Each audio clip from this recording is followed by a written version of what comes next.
Collins running out of real estate. Heads back upfield. 25 to the 30. The 35 to 40.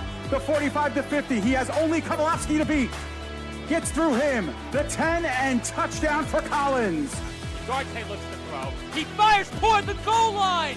And that is caught by Kadeem Wilson for a game-winning Gators touchdown. Back on in, here's Yoxin. Yoxin to the backfield, trying to go to the front, makes the move and shot, and he scores! Rowan heading for the touchpad with the lead, and the props will take the men's 400-yard freestyle relay. Sends one on goal, and he scores! Jonah Copray scores for the second time tonight. And it is a power play goal. The pressure is there. Wilson putting it in the end zone. It is up for grabs. Did someone come down with it? No, incomplete. The Pharaohs are the 2022 EFA champions.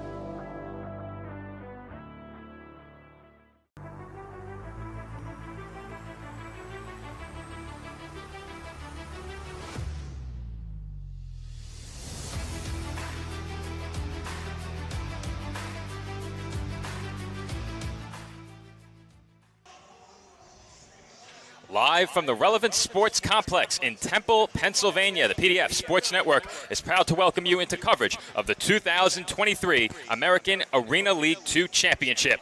Today, in a rematch of a thrilling Week 1 game that ended in a walk-off touchdown, the number 1 seed Steel City Stampede take on the number 2 seed Jersey Bearcats for the inaugural AAL2 Championship. And with less than 1 hour until kickoff, we officially welcome you into an extended Brownstone Grill in Metuchen pregame show here on the PDF Sports Network. I'm Joe Foreman, alongside David Pizzuto. And Dave, when we covered our first AAL2 game back in April, these two teams treated us to a thriller. The Stampede came back from down 20 points with just over 6 minutes remaining in the game to win on a touchdown as time expired. Steel City has not lost a game all season, and the Bearcats have not lost since Week 1. It's only fitting that these two teams meet again in an AAL2 championship game that we've been looking forward to since that Week 1 matchup nearly 3 months ago. Well, Joe, we said it at the conclusion of that game. If that game was any indication of what the season had in store for us, we were going to be in good shape. And both teams have not disappointed since. Perfect season since that day. And it may be hard to imagine, Joe, but these two teams, in my opinion, have gotten even better as the season has developed. It should make for a tremendous final. And for us at PDF Network, Joe, we begin and end our AAL2 season with the two best teams giving us a show. We really couldn't script it any better. And Dave, we have a special extended pregame ahead of today's championship that will see you head down to the field for some conversations with players and coaches. We'll also get to take a look back at some of the highlights from the Week 1 matchup between these two teams. But before all of that, let's take a look at the playoff bracket entering today's championship. Dave, what stood out to you from the semifinal round of the AAL2 playoffs? Well, Joe, business as usual. You know, I think both teams would tell you that they were far from perfect. Both teams would tell you there are things to clean up, and yet both teams had dominating victories in much the same fashion as they've been winning all year. For the top-seeded Stampede, you blink, Joe, and they score. It's hard to stay neck and neck with them when their offense is rolling, and if they could score 54 points in a playoff game, they're winning the game. Simple as that. As far as the Bearcats are concerned, we thought maybe the rust of not having played in over a month might affect this team. Not the case. They score on the opening drive against the overmatched Georgia Lions team last week, and like they've done all season, they seem to get on top by a comfortable margin early, and the next thing you know, the opponents are trying to play catch-up all game long. The Bearcats shut down and shut out the Lions for 3 quarters last week, and essentially they rolled to that 33-point win you see on your screen. As I mentioned before, the Stampede have not lost all season, and the Bearcats haven't lost since Week 1. Here's a look at the path Jersey took on their way to a berth in the inaugural AAL2 championship. It's clear, looking at the Bearcats' schedule, that this team hasn't just been unbeaten since Week 1. They have been dominant.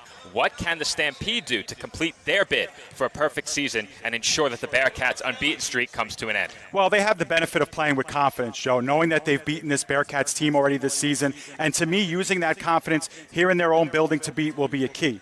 To that end, if you're the Stampede, you want to assert your game plan and play patient football. Offensively, that means utilizing plays at the line of scrimmage, get that ball out quick so that potent defensive line of the Bearcats can't get to quarterback Caleb Walton. You want to soften up the Bearcats' pass rush, force the Bearcats to cheat up at times, and then boom, you go over top against that one-on-one coverage. You look for that big play. Defensively, Joe, you know the Bearcats are going to look for that deep ball often. You have to take that away. Again, exercise patience. Maybe even concede some of the underneath stuff and then hold stout in the red zone. Especially late in that exceptional come-from-behind win, they did a really great job against Jersey when the field got shrunk. You can tell it frustrated the Bearcats then. They need a repeat performance here this afternoon. When these two teams met in Week 1, the Stampede held the Bearcats to a season-low 32 points. Since, Jersey has scored 45 points or more in 5 out of 6 games. We know the deep ball is a big weapon for the Bearcats, but the Lions focused on taking that away 2 weeks ago, and the Jersey offense still thrived. How are they able to do that? Well, Joe, I think having Nasir Adams helps. The Bearcats running back has been dominant in the red zone this season. He scored 2 of the Bearcats' first 3 touchdowns 2 weeks ago on the ground, and they'll need that if they're forced to kind of dink and dunk their way down the field and are forced with those short goal-to-goal situations, as I mentioned. I also really like the way the Bearcats used the middle of the field last week against the Lions. Pete Savridis, Dante Owens, they had a big couple of catches to extend drives and even get in the end zone. Look, the Bearcats are proof that if you elect to play them one way, they'll beat you in other ways. When you have a quarterback like Steph Cologne who has time to throw, your downfield blocking is superb, and your guys at the line of scrimmage can turn a 1-yard gain into a 40-yard play. You have to pick your poison, and you hope you just make more plays. Well, not only did the Bearcats offense have a big week against the Lions in the semifinals, but the defense forced 3 turnovers and recorded 3 sacks. We've talked so much about the Jersey offense this year, but the defense has arguably been just as good since the start of Week 2. Agreed, Joe. You know, in the arena game, defense often gets overlooked, but this defense has been stellar. And to me, it's really been about discipline. Guys knowing where they need to be, holding their zones, wrapping up, making tackles, all hats getting to the ball carrier, no one giving up on the play. And Joe, you line up against this defense and you ask yourself, you know, who's the weak link here? There is none. Defense has been outstanding. The linebackers have done an excellent job, and the secondary is just getting better and better with each game. And I think that just comes with sheer repetitions and comfort lining up alongside your teammates week after week. In Week 1, the Stampede did something that only one other team has done this season. They scored over 30 points against the Bearcats. We've already spoken about how the Stampede can try and slow down this Jersey team. What lessons were there to be learned for this Bearcats defense in Week 1 against Steel City, and how can they make sure they leave here today as AAL2 champions? That's a great question, Joe. And in games that we saw the Bearcats play against the Eagles, the Warriors, and 2 weeks ago against the Lions, those teams had 1, maybe 2 legitimate weapons, game changers, if you will. Steel City's different. Nathan Beamer, Jeremy Estremera, Manny Stewart, Keen Stewart coming out of the backfield, and, of course, quarterback Caleb Walton. In Week 1, you've never heard of these players. You know, you may have never seen them on film. You're learning your opponent and your teammates. Believe me, 3 months later, you know exactly who these guys are, where they're going to be at the field at all times. And your job is to limit their playmaking ability, plain and simple. Take away their space, make them uncomfortable, frustrate them.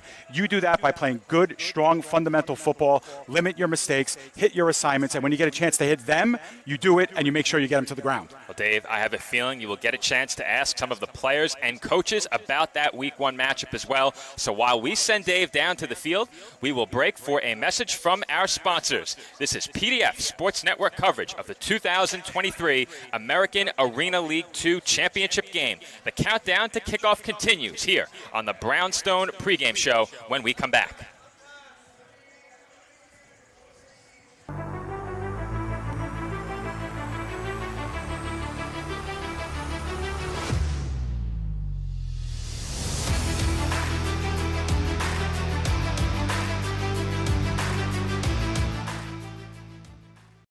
Burgers are better at the Brownstone in Metuchen. My weekend starts with the Brownstone burger, topped with cheddar, barbecue sauce, and a fried egg. Give me the Hawaiian burger. I love the Canadian bacon and sweet pineapple.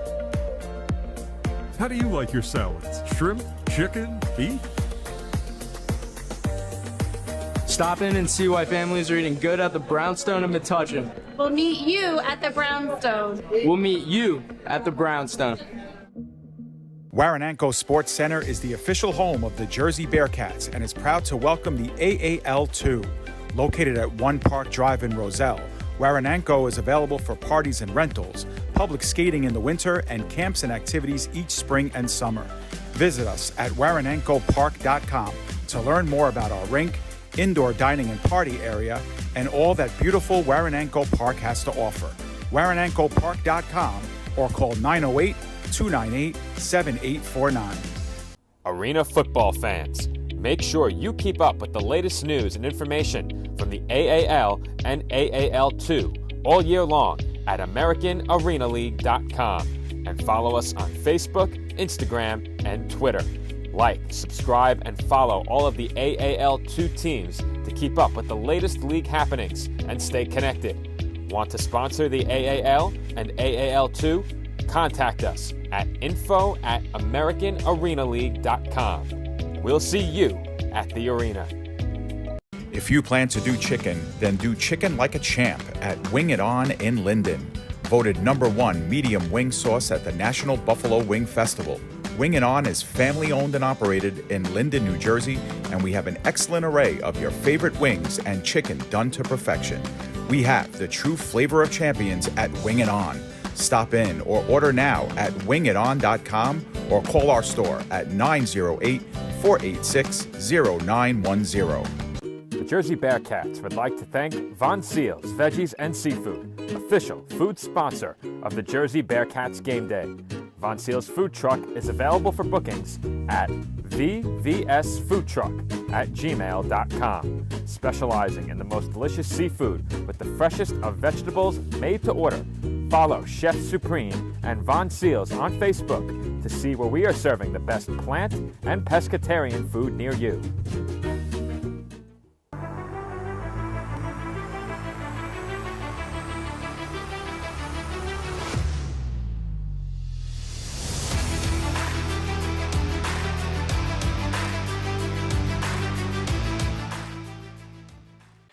Welcome back to the Brownstone pregame show here on the PDF Sports Network. We are closing in on kickoff, and it's time now to go to field level. Dave is downstairs with head coach and co-owner of the Bearcats, AJ Roque, to get his thoughts on the game tonight.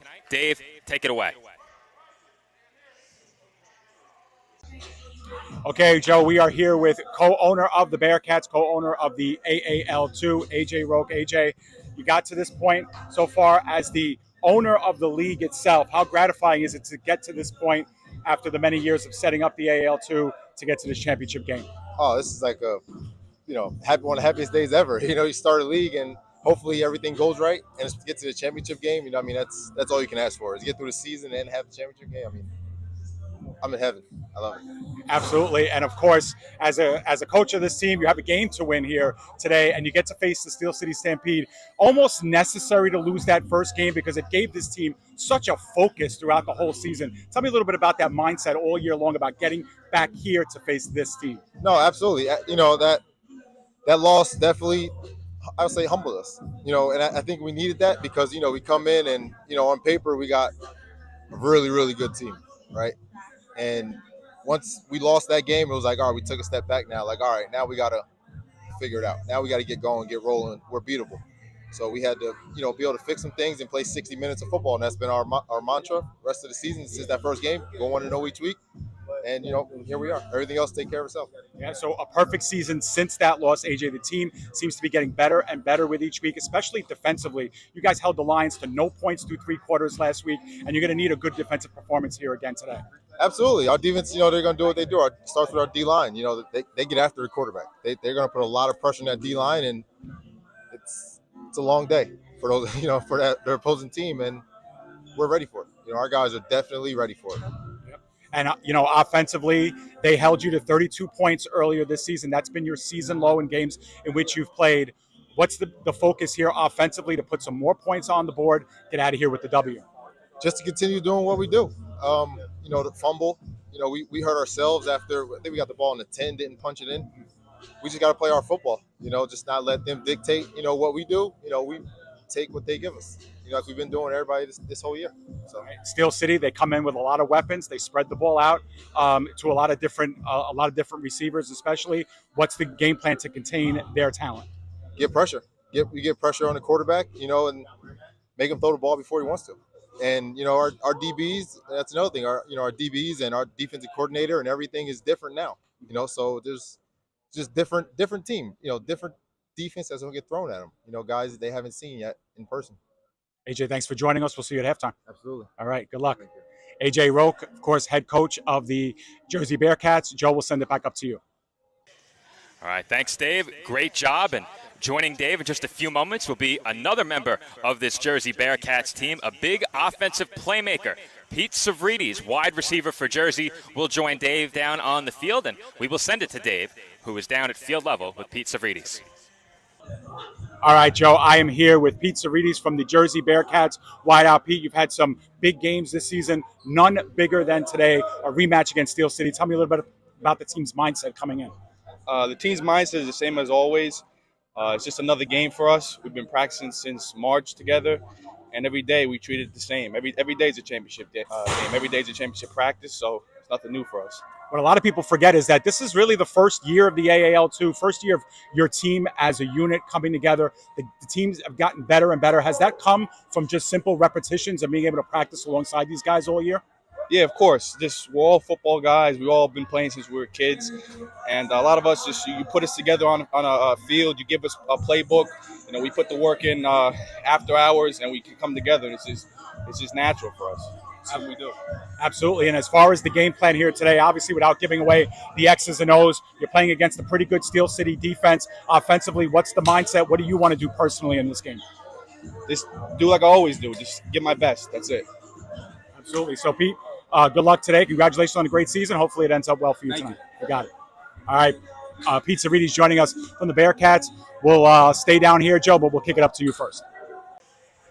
All right, thanks, Dave. And from the offensive side of the ball to the defensive side of the ball, Dave is now joined by a playmaker for the Jersey defense. He is on field level with Sadiq Nathaniel. All right, Joe, I am here with defensive back Sadiq Nathaniel. Sadiq, it's been a great season so far, but it only makes sense for you to win this game today. What's the mindset of the team in order to complete this season with your 9th straight victory? I'm sure you probably heard this all week, every time, 60 minutes. 60 minutes of physical domination, 60 minutes, we just want this win. That's all that matters. No excuses, no mistakes. Let's get it. It's the one that matters. And Sadiq, you added a couple of new faces throughout the season defensively. Seems like the defense is really gelling as of late, really playing its best football. So what do you attribute that success? Well, for starters, definitely we had a new DC come in during the middle of the season. I heard somebody say in an interview, like, we listened to him. We locked in. We gave him that chance, and he ran with it. Our first game against Maryland, that his first game, I think we let up 8 points in total. That's where it began. That's where people started trusting in each other. We didn't have to really talk. We, truly locked in and trusting in ourselves, So just trying to keep it continuing. Since then, I don't think anybody scored over, 25, 30 on us? Probably. That's garbage time or something, but whatever, that's okay. One thing that sets Steel City apart, Sadiq, is that they have a lot of weapons. They spread the ball all over the field, have 3 or 4 different wideouts that get a lot of looks at the ball. What's the game plan, especially in the secondary, to how to contain all those guys running around the field? Literally, we're just going to play our game. I don't want to get too caught up in it, but I know last game our secondary definitely didn't allow a catch to the third quarter. So if we play our game, that's us just playing, talking to each other, communicating, flying around. If we do that, there shouldn't be no problem. I'm number 11, that dude that caught the game. Oh, I'm going to see him today. Y'all going to see. All right. Sure. Nathan Beamer, of course, Sadiq calling you out a little bit. Sadiq, speaking of the one-on-one battles, you returned an interception for a touchdown a few weeks ago. Of course, for you personally on the field, what do you want to do today? See, I have 2 different type of games. I have the pick 6 because I take advantage of what people do when they come towards me. But last game, our last playoff game, they really didn't target my side of the field. Regardless, the other side of the field ended up getting 4 interceptions. So regardless of how they play it, I got to play my game, stay in my head, make sure that, we do what we've been doing. That's the key to today. Just do what we've been doing, lock in. It's the most important, man. That's it. Sadiq, best of luck today. Good luck out there. You got it. Keep doing your thing. I love this, man. I love it. Sadiq Nathaniel, number 21 of the New Jersey Bearcats. Joe, we'll throw it back up to you. We'll hear from the Stampede side of things. All right, thanks again, Dave, and we'll give Dave a few moments to head down to the other end of the field where he is going to be joined by Steel City Stampede head coach Matt Santiago. Coach Santiago and the Stampede looking to complete their bid for a perfect season in today's championship. I've got the thumbs up. Dave is ready along with Coach Santiago. Dave, take it away. All right, Joe, I am here with head coach and team owner of the Steel City Stampede, Matt Santiago. Coach, you know, you're facing this Bearcats team. It's been a great season so far, perfect so far, but the team has gotten better and better with each game. Tell me a little bit about how the team has come together throughout the season and what's gotten you to play your best football right now. Well, we've been just playing football. It was whatever they put in front of us, we try to keep it moving with it. What was the best? They kind of bonded. A little early, like I said. Sure. If they click, it's hard to stop. Right. We've seen it week 1. But other than that, I think we'll be fine today. One thing about that week 1 game and the victory, it got you to play here in your building. That's got to be a big focus for your team here today. That's all right. We wasn't expecting to play here. We was expecting to be in Jersey somewhere. But we ended up playing here. So. All right, so home of Steel City, at least. Your opponents today are the Bearcats. You've obviously seen them once before. They're a tough team. They have playmakers all over the field. What's the game plan to stop their big time attack? Well, we're gonna have to stop their quarterback from throwing that ball. He likes to throw the deep ball. If we could stop the deep ball and keep their little run in tight and not let them get around the edge, I think we'll be all right today. All right. Speaking of deep ball, that play at the end of the game last time with Nathan, you guys also like to throw it all over the field with Caleb at the helm. Tell me a little bit about how he's playing coming into this game and the mindset of your offense coming in. Caleb's a smart kid, though. He knows a little too much sometimes and you say, well, do this. But we're just going to try to keep it simple.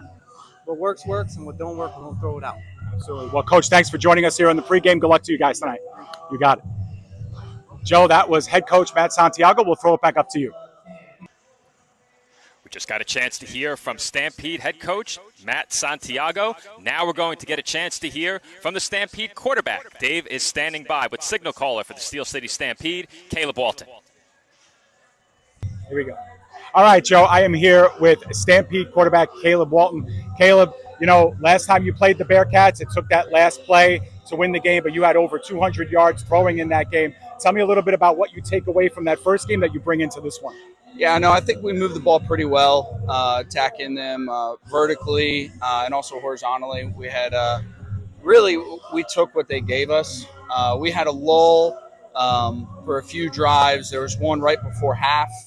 The drive before that, there was just turnovers on fumbled snaps. You know, watched that game multiple times since we played them, and just really realized that we got down because we made little mistakes, not taking care of the football.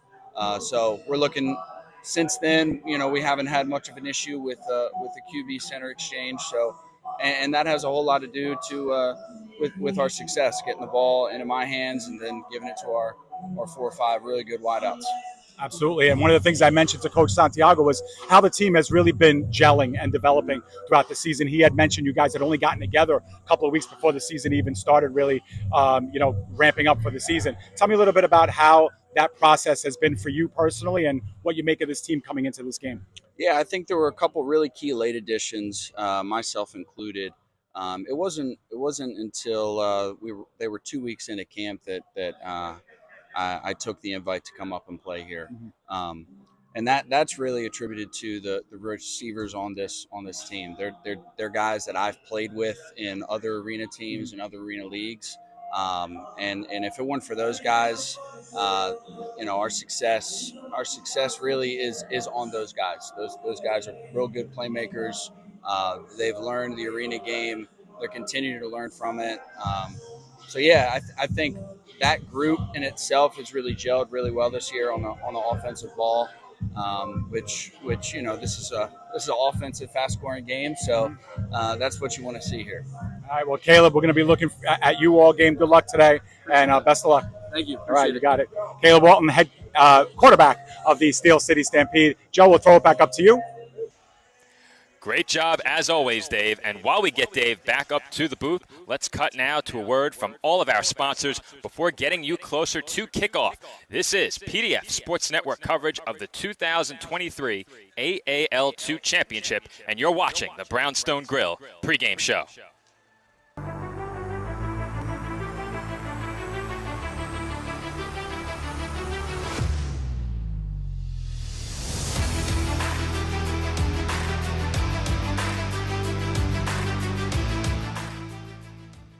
Today's game is presented by Total Performance Bodywork with Dave Riemann. Dave is a body worker, licensed massage therapist, and strength and movement coach.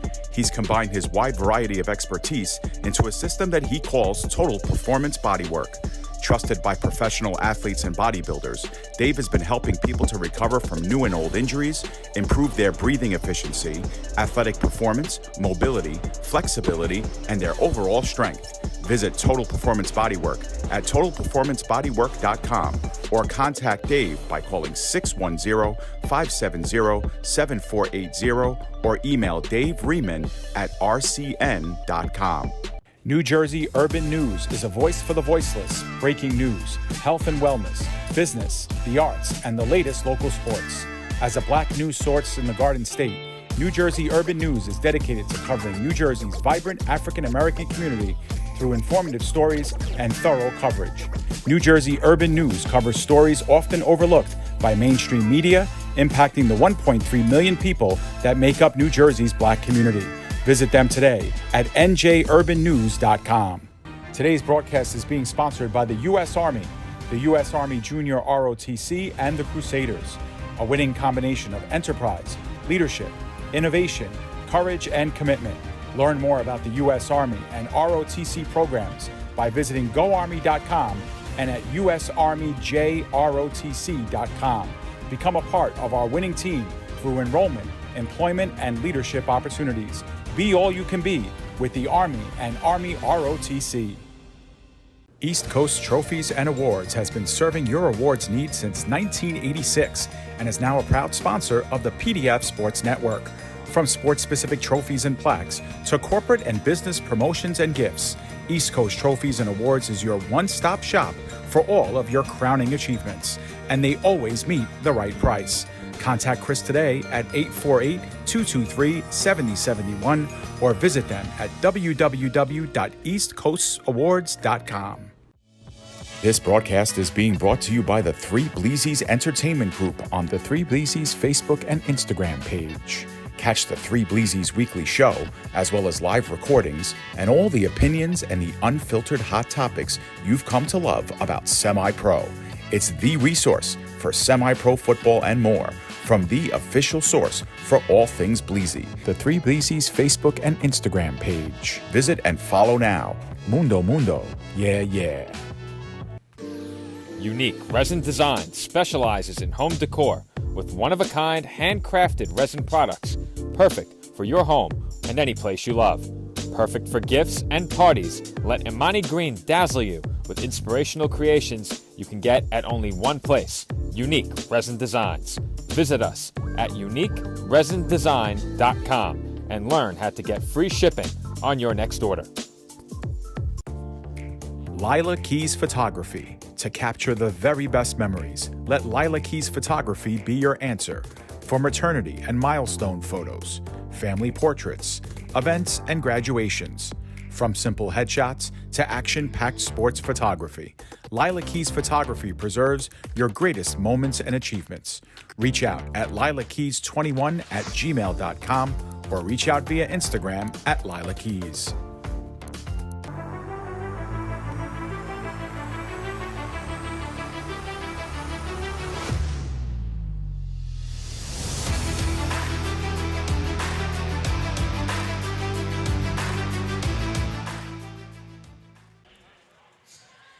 Welcome back inside the Relevant Sports Complex here in Temple, Pennsylvania, and the Brownstone Grill pregame show. Once again, this is Joe Foreman alongside David Pizzuto, and as promised, it's time to take a look back at the Week 1 matchup between the Steel City Stampede and the Jersey Bearcats. Before we play some video highlights from the game, let's take a look at our matchup by the numbers from the Week 1 game between these two teams.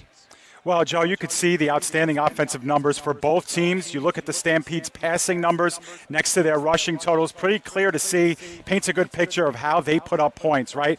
The Bearcats numbers, a bit low comparatively, Joe, but keep in mind they only ran 23 offensive plays in the entire game, while the Stampede obviously had the more. You see that as well. Outstanding numbers either way in a game that had a running clock pretty much throughout the game, save for inside of a minute left in each half. And, of course, Joe, the huge number that stands out to me at least, those turnovers. Both Stampede turnovers coming on botched snaps, while the Bearcats, they lost their fumble with 12 seconds left, of course, leading to that last second chance and that walk-off score for the Stampede.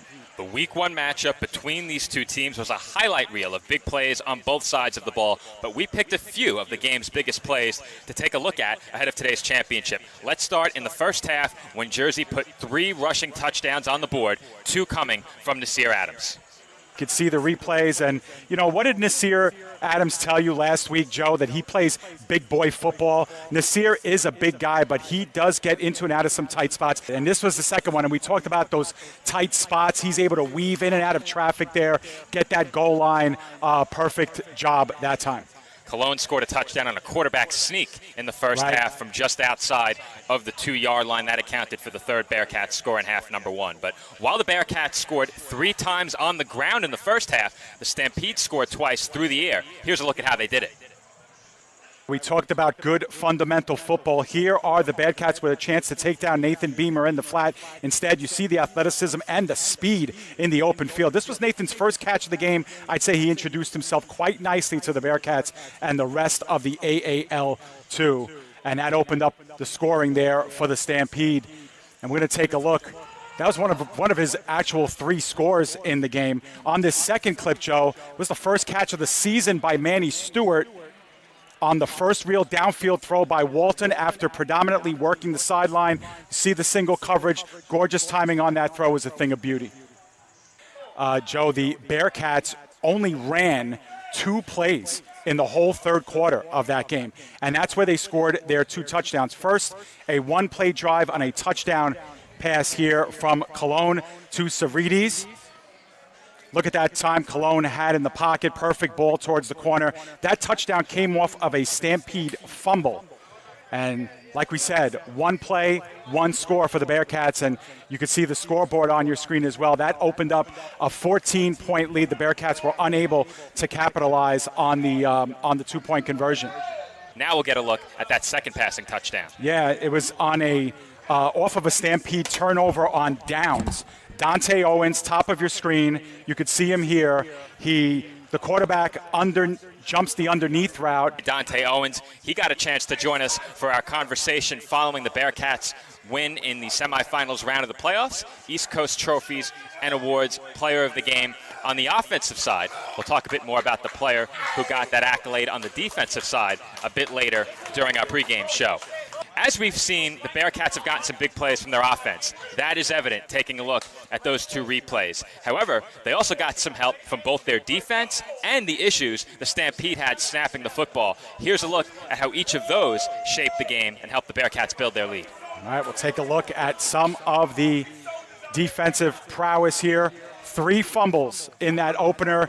Here was one. All 3 of those fumbles on the quarterback-center exchange. Stampede got the first one back, but they lost the last 2.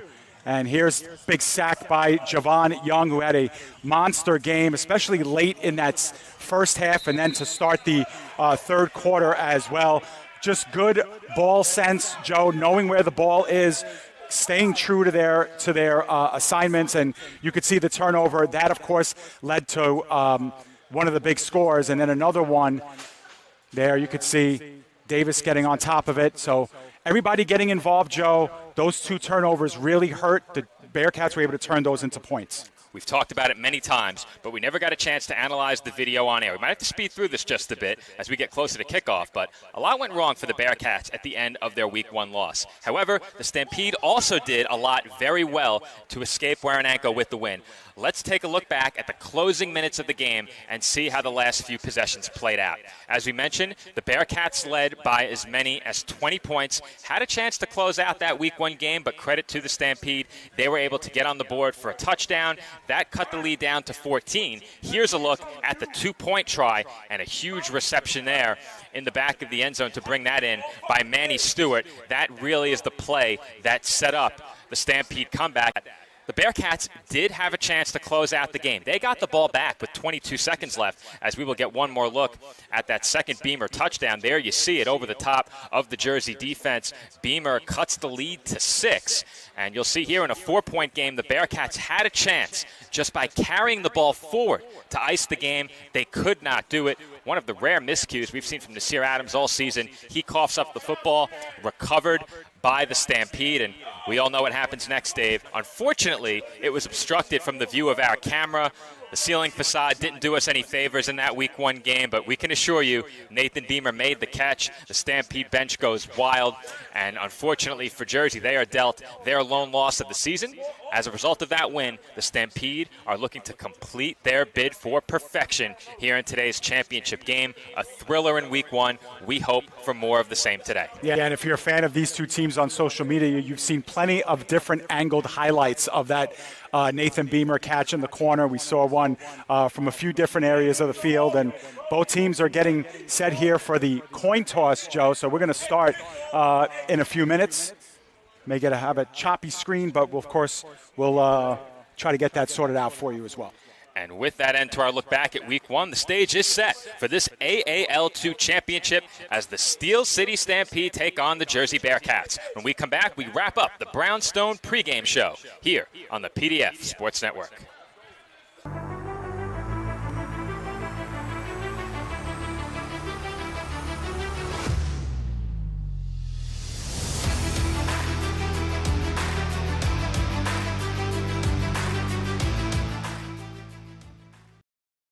Today's game is being brought to you by Staples, the official office superstore. With multiple locations throughout the tri-state area, Staples has what you need for your office, home, or home office. Visit us at staples.com for the location nearest you. And by Phenom, providing the official ball of the American Arena League and the official outfitting partner of the Jersey Bearcats. Visit PhenomEliteBrand.com for gotta-have apparel and accessories. This broadcast is being brought to you by Pioneer Sports Incorporated, providing quality programs to underserved communities, providing team owners with support and tools to run quality programs. Visit them at pioneersportsinc.com or call 609-658-7532. And by DJ Willie Will of Spectra Sunshine Sounds. DJ Willie Will is part of the Spanish Harlem Street Jocks. Contact Willie Flores for the best DJ services at your next event. Call 212-987-4425 or email scbanton40@yahoo.com. And by DG Visuals, photography by Danny Gomez. Call or email today for the DG Visual Experience, one unlike any other.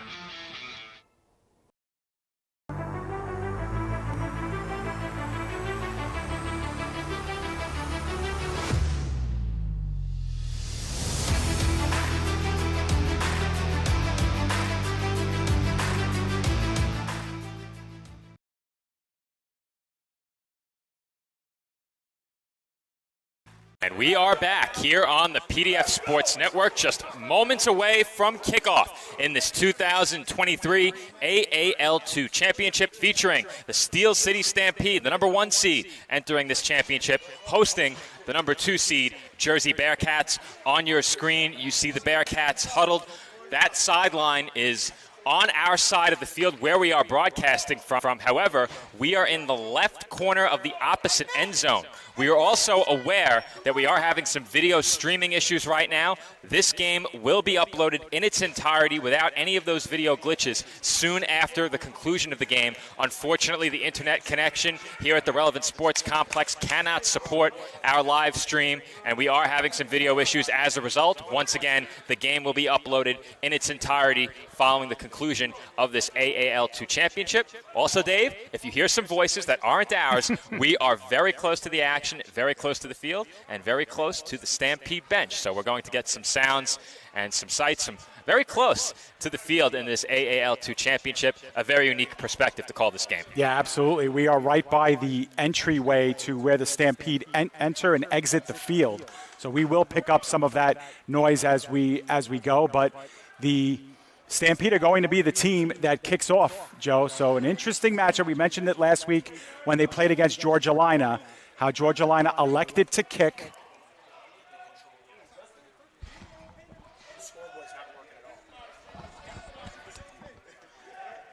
You said it, Dave, last week in that game, or I should say 2 weeks ago in the game between the Lions and the Bearcats. Georgia Lina electing to kick, and the Bearcats initially looked like their offense might have missed a beat following a long layoff after their last regular season game. Keep in mind the Bearcats season ended with a pair of wins by forfeit. After a slow start to their opening drive against Georgia Lina, they were able to kick it into high gear, scored 47 points, ran away with the win, earned their spot in this championship as the ball falls off the tee, and they'll tee it up once again as we await kickoff in this AAL2 championship.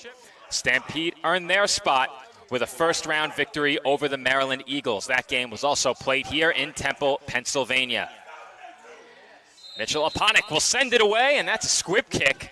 And it bounces off the hands of a Bearcat. It is picked up, and a flag flies on that play as the return man was taken down right along the midfield stripe. Very tough angle to get a look at numbers at the far end of the field. I believe that might have been Ethan Grobard on the return for Jersey, but once again, very tough to tell as we call the action from the corner of the end zone through the netting along the near sideline relative to the position of our camera. However, good starting field position for Jersey on their opening drive. They take over at midfield. Once again, for those who are unfamiliar in the arena game, field only 50 yards long, plus the end zones by 80 feet wide. And we wait the first snap in this 2023 AAL2 championship. A nice crowd assembled. Bleacher seating in the corners of the East Coast Sports Academy, a part of the Relevant Sports Complex here in Temple. Spectators are seated in the corners opposite our camera. Also, several spectators gathered along the sideline.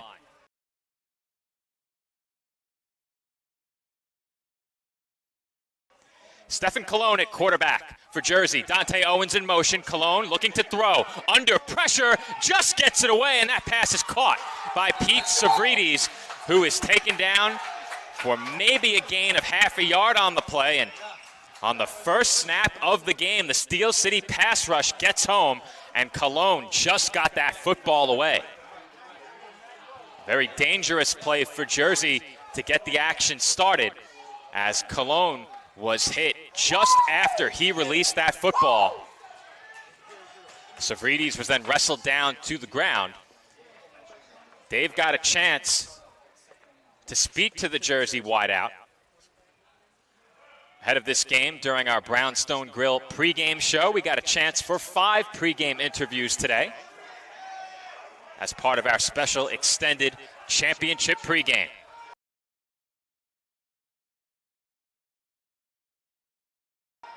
Once again, a man in motion pre-snap. That was Kyle Ward as Colon takes off, looking to run, and he is brought down by the face mask. And that's going to be a personal foul against Steel City. And how about that for a counter to the pass rush, Dave? After the pass rush got home on the first snap of the game, Bearcats draw up a design quarterback run, not something we've seen very often this year, and it worked out pretty well. Colon carries that one for a gain of about 4. And we do have a personal foul against the defense that will give Jersey their first down of the game. Yeah, and it might be a result of a face mask that came in late as well. But sometimes you have to read and react. Joe, was a point that we wanted to make as well about some of the keys to the game. Take what the defense will give you, and if they're going to concede that underneath, if they're going to give you different looks to prevent you from going up top, sometimes those design runs could be the difference, especially up the middle and to the sidelines at times. And And that is not something we've seen from Jersey much at all this season. Outside of that quarterback sneak for a touchdown. No, usually when he's under duress, and that's about it. First down for the Bearcats. Screen pass set up. That pass is caught by Nasir Adams. He reaches for the goal line, and he's in for a Bearcats touchdown. Perfectly designed screen pass. They let the rush come in, Joe, and it was Nasir Adams from there, powering like he does. Big boy football. He said it himself. Puts those shoulders down and muscles ahead over the goal line. 6-0 Bearcats. And you have to love that play calling from Jersey. What a counter to that Steel City pass rush. Instant pressure on the first play of the game. They run a design quarterback keeper on snap number 2. They go with the screen pass on their third offensive snap. And that results in a Jersey touchdown to open the scoring. Anthony Storego will try the extra point. His kick is up. And his kick is perfect, right down the center of the uprights. Bearcats lead at 7-0. And something to note, Dave, the ceiling a bit higher here than it is in Warananko, so that Uno could be in play on kickoffs. That also impacts the kicking game as well. Yeah, absolutely, and that's something we should keep our eye on too, Joe, because the Stampede blocked 2 extra points, and the Bearcats missed one in their opener. And, of course, you look at the little differences in the score, 34-32 the last time these two teams met. Well, these extra points mean a huge deal for both of these teams, and Bearcats are 1 for 1. You said it, Dave. 1 point could be a difference maker. The first meeting between these two teams decided by just a pair. Late in that game, a big 2-point conversion that came on the catch by Manny Stewart, a difference maker. That was ultimately the difference in the final score and gave Steel City a chance to win it with that walk-off touchdown. Stampede offense getting ready to take the field for the first time in this championship game as the Bearcats are set to send it away. Storego will kick off.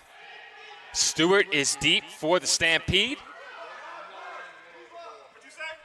The up men, Northern.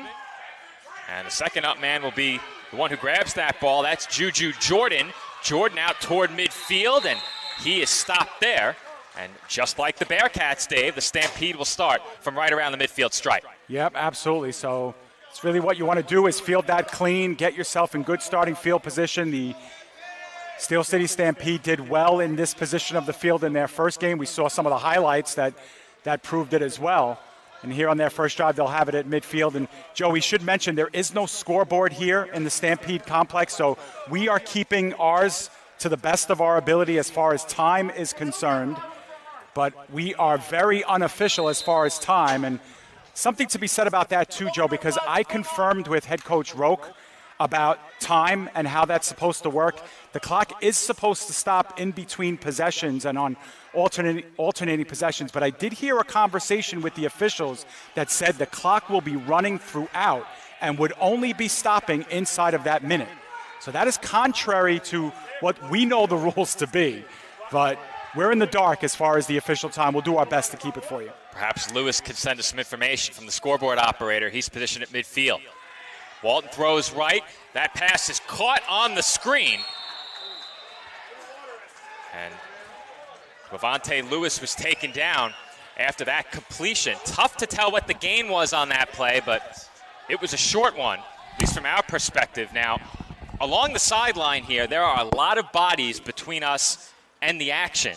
When someone needs to pass by in front of Dave and I, we have to step back from the netting and make sure they can pass. So if something occurs along the near side boards, it might be a bit difficult for us to pick up the action.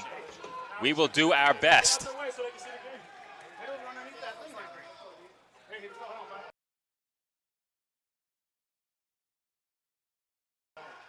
Walton takes the snap, looks to his left, throws over the middle. That pass is caught down near the goal line, and the tackle is made short of the end zone.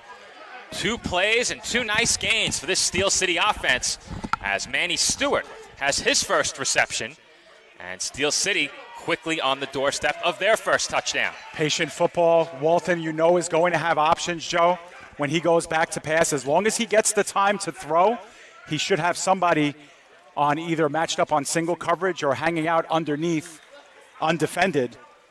And so that'll be his look. 3 receivers on the field here for Steel City. Stewart, Lewis, Nathan Beamer. Beamer one-on-one on the outside on the left.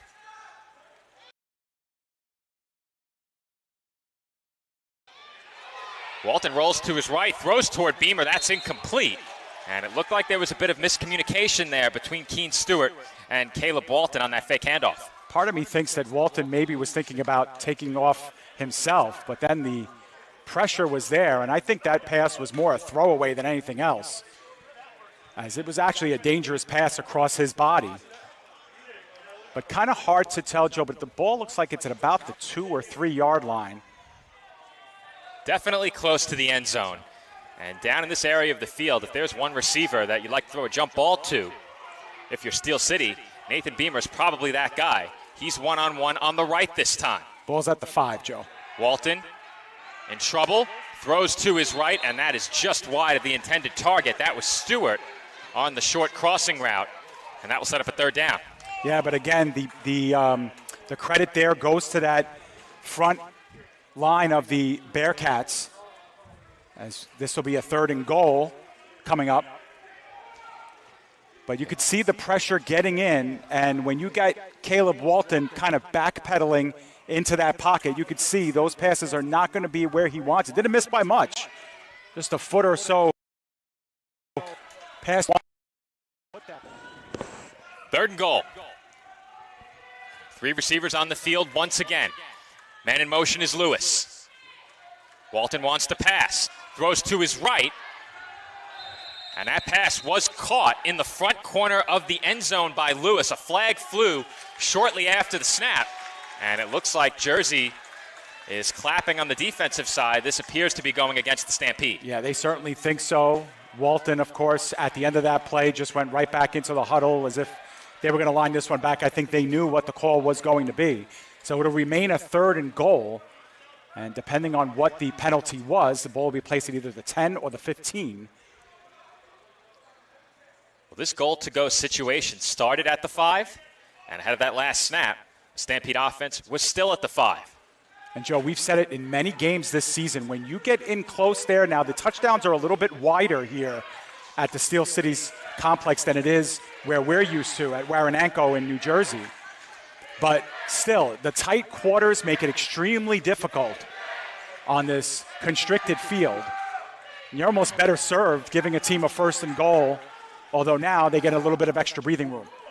And Dave, the Bearcats fans appear to have traveled well. They're making their voices heard. Chance of defense down around the end zone as we await the spotting of this football. Now, if it was a 5-yard pre-snap penalty, that would put Steel City at the 10, but it looks like they've been moved outside of the 10-yard line by just a bit. Yep, just outside the 10, Joe. You can see it on our monitors pretty well.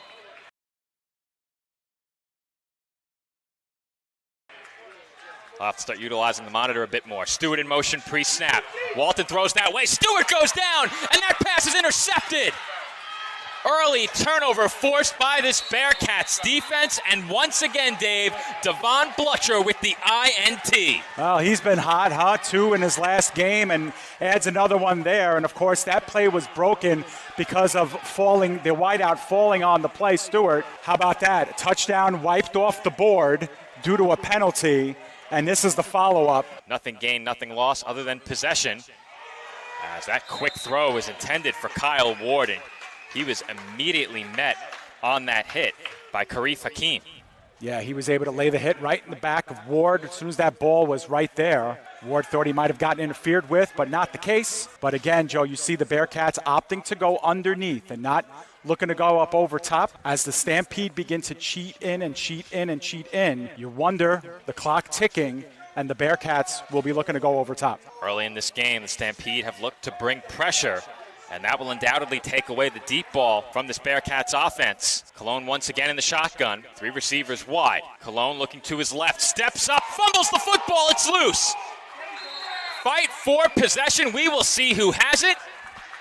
And it is going to stay with the Bearcats, but dangerous play for Jersey early, Dave, as Justin Gowan was able to dive on top of that football. Yeah, good heads-up play by Gowan just to get back there. Now, that does set up a 3rd down and very long for the Bearcats, but this is something that the Bearcats had problems with. The center quarterback exchange, but that time that was good, and it was the rest of it that kind of fell apart. Brooklyn Wells coming in and laying a shot to Steph Cologne, squeezing that ball out. I think the ball now back down close to the 5-yard line. We spoke about it during the pregame, Dave. No defense performed better against this Jersey offense than Steel City did in week 1. They're looking to get off the field here and give the ball back to their offense. 3rd and long, Savridis in motion.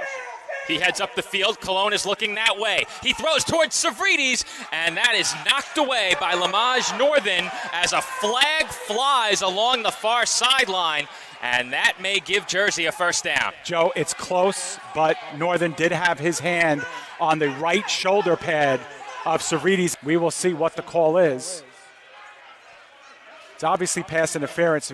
What they're trying to settle now is the yard marker, Joe, of whether this is a yardage foul or whether this is a spot foul. The Stampede bench is arguing that this is only a 5-yard penalty. Now, Dave, throughout the season, has the norm at wear an ankle been 2 or 3 officials? Because I heard before we got started that at the time there were only 2 officials. Are there 3 out there now or just 2? I just see the 2, Joe, unless one is outside of our screen. Yeah. And to me, that's a 50-50 call, Joe. But as far as contact, there was. Now, if I'm the person in stripes, I'm probably keeping that flag in my pocket. But you can't argue that there was not contact.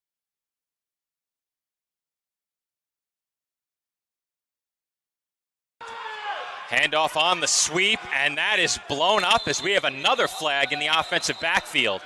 That carry by Kyle Ward goes nowhere, and we will see what the result of this penalty marker is. Yep, and it might bring the Bearcats back, as it will. It is a holding call. But these plays, Joe, designed to kind of soften up the front 3 of the Stampede, get them cheating upwards up the field so you can then utilize the middle of the field and over top later in the game. They haven't been able to get that edge, though, so credit the Stampede so far with the good defense against the run. And we said it ahead of last week's game, Dave. The best way to stop this Jersey offense so far this season, and not many teams have succeeded in that, is to make them run a lot of plays. We have seen a lot of holding penalties against the Bearcats this year.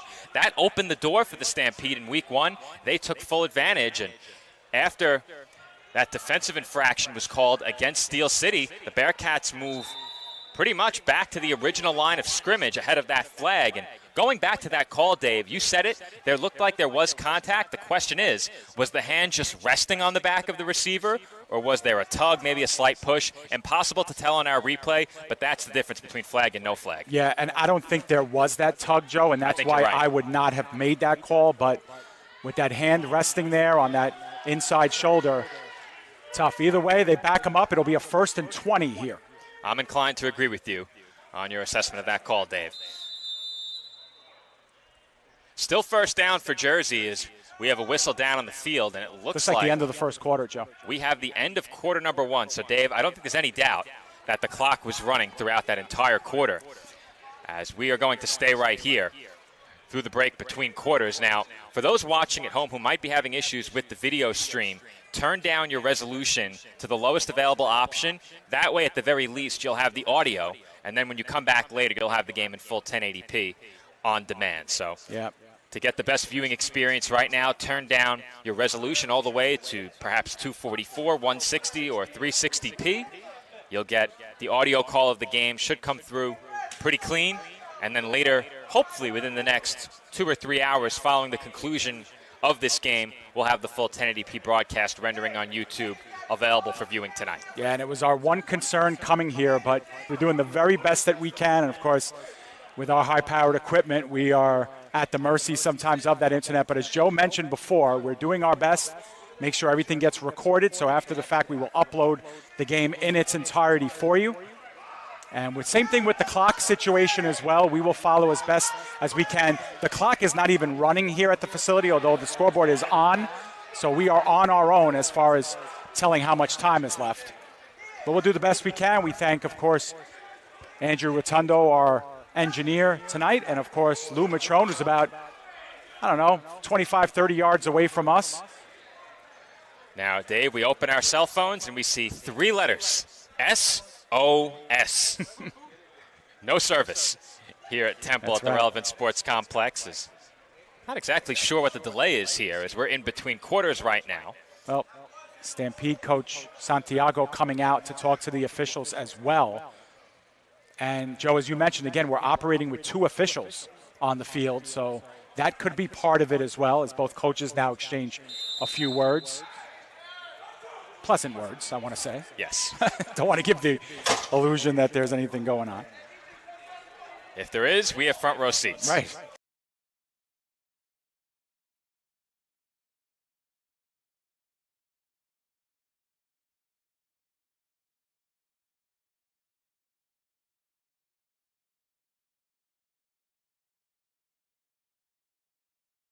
Start of the second quarter from the Relevant Sports Complex. Kyle Ward in motion. Cologne looks to pass. He throws to his right. Ward makes the catch. And Ward is knocked into the boards, out across midfield. He is out at about the 20-yard line of the Stampede. And he ducked under what could have been a huge hit from Lee Holmes on that play. Just narrowly escaped him. Made the play. Now, it looks like it's short of the first down, Joe. After that 1st and 20, so it's going to be 2nd down and about 6 on the play, maybe 5, 2nd and 5. You'll have to keep down in distance mentally, Dave, using the monitor. Yep.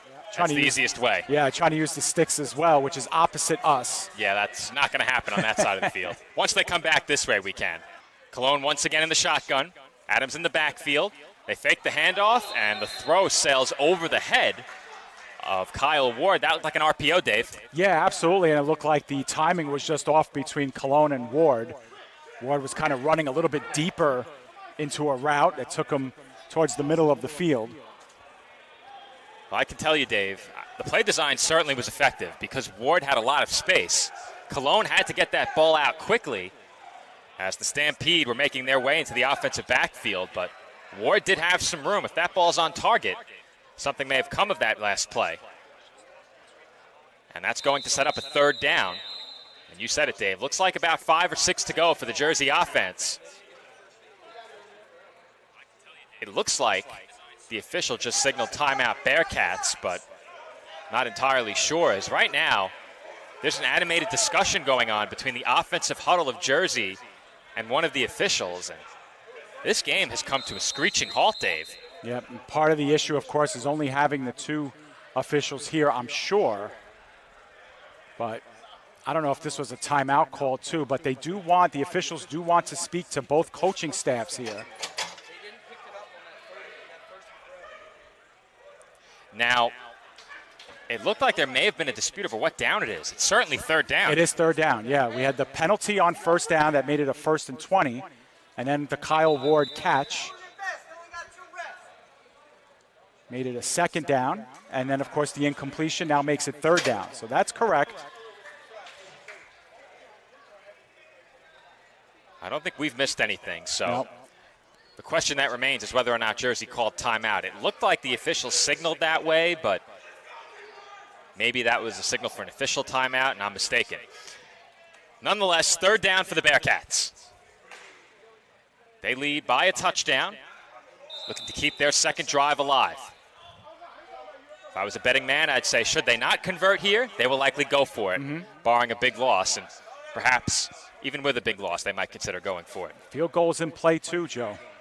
You're right about that. Ward in motion, pre-snap, handoff goes to Nasir Adams. He's grabbed by the jersey, but I don't believe he was taken down soon enough to prevent him from picking up that 1st down. We'll see how close it was. Yeah, I'm staring at the official. It is a 1st down, Joe. They've called it, but Nasir Adams, even as high as he goes some of these holes, when he hits those holes, he is hard to bring down. He is a big guy. And the Bearcats showing they are not afraid to run the football in these spots. Well, it looked like Duke Wilson had him by the jersey on that play. And Adams just kept on running. And if there's a ball carrier who's going to be very tough to bring down just by grabbing the jersey, it's Nasir Adams. And his workload only grows as the Bearcats offense moves toward the goal line. Ball's at the 14-yard line, so they can get a 1st. without the benefits of scoring. Savrides in motion. Throw goes left. Bubble screen. Kyle Ward forced out along the boards for a gain of about 6. Yeah, but you got the defensive backs playing well into their own backfield, about 7-8 yards away from the line of scrimmage, and boom, you just throw it right to Kyle Ward. Let him do the rest. He finds the sideline, but not before he gets about 6 or 7 yards. Plenty good on first down, and a nice start here from in close. And we spoke about it ahead of last week's game.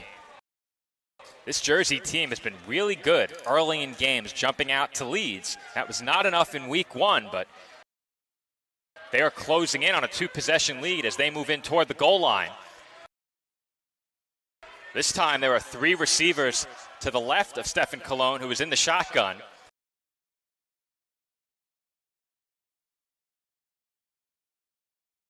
Adams in the backfield. Savrides in motion. Handoff goes to Adams, and he is taken down as a flag flies once again. A.J. Roque thinks it's against the Stampede. Well, that flag did come in very, very late at the end of that play. So we'll see what the call is. Design run all the way, obviously, that time. Looks like Nasir Adams is pointing in the direction of Steel City as well, but we'll see what the officials have to say. Not much to be gained here from a penalty flag, though, if Adams did not pick up that first down, which it did not appear he did. Well, the penalty yards could net him a first down. Right. I was going to say half the distance could get them very close, but they'll be at least able to repeat the down unless the ball is spotted closer anyway. We'll see. Right now we haven't even gotten a call on the penalty.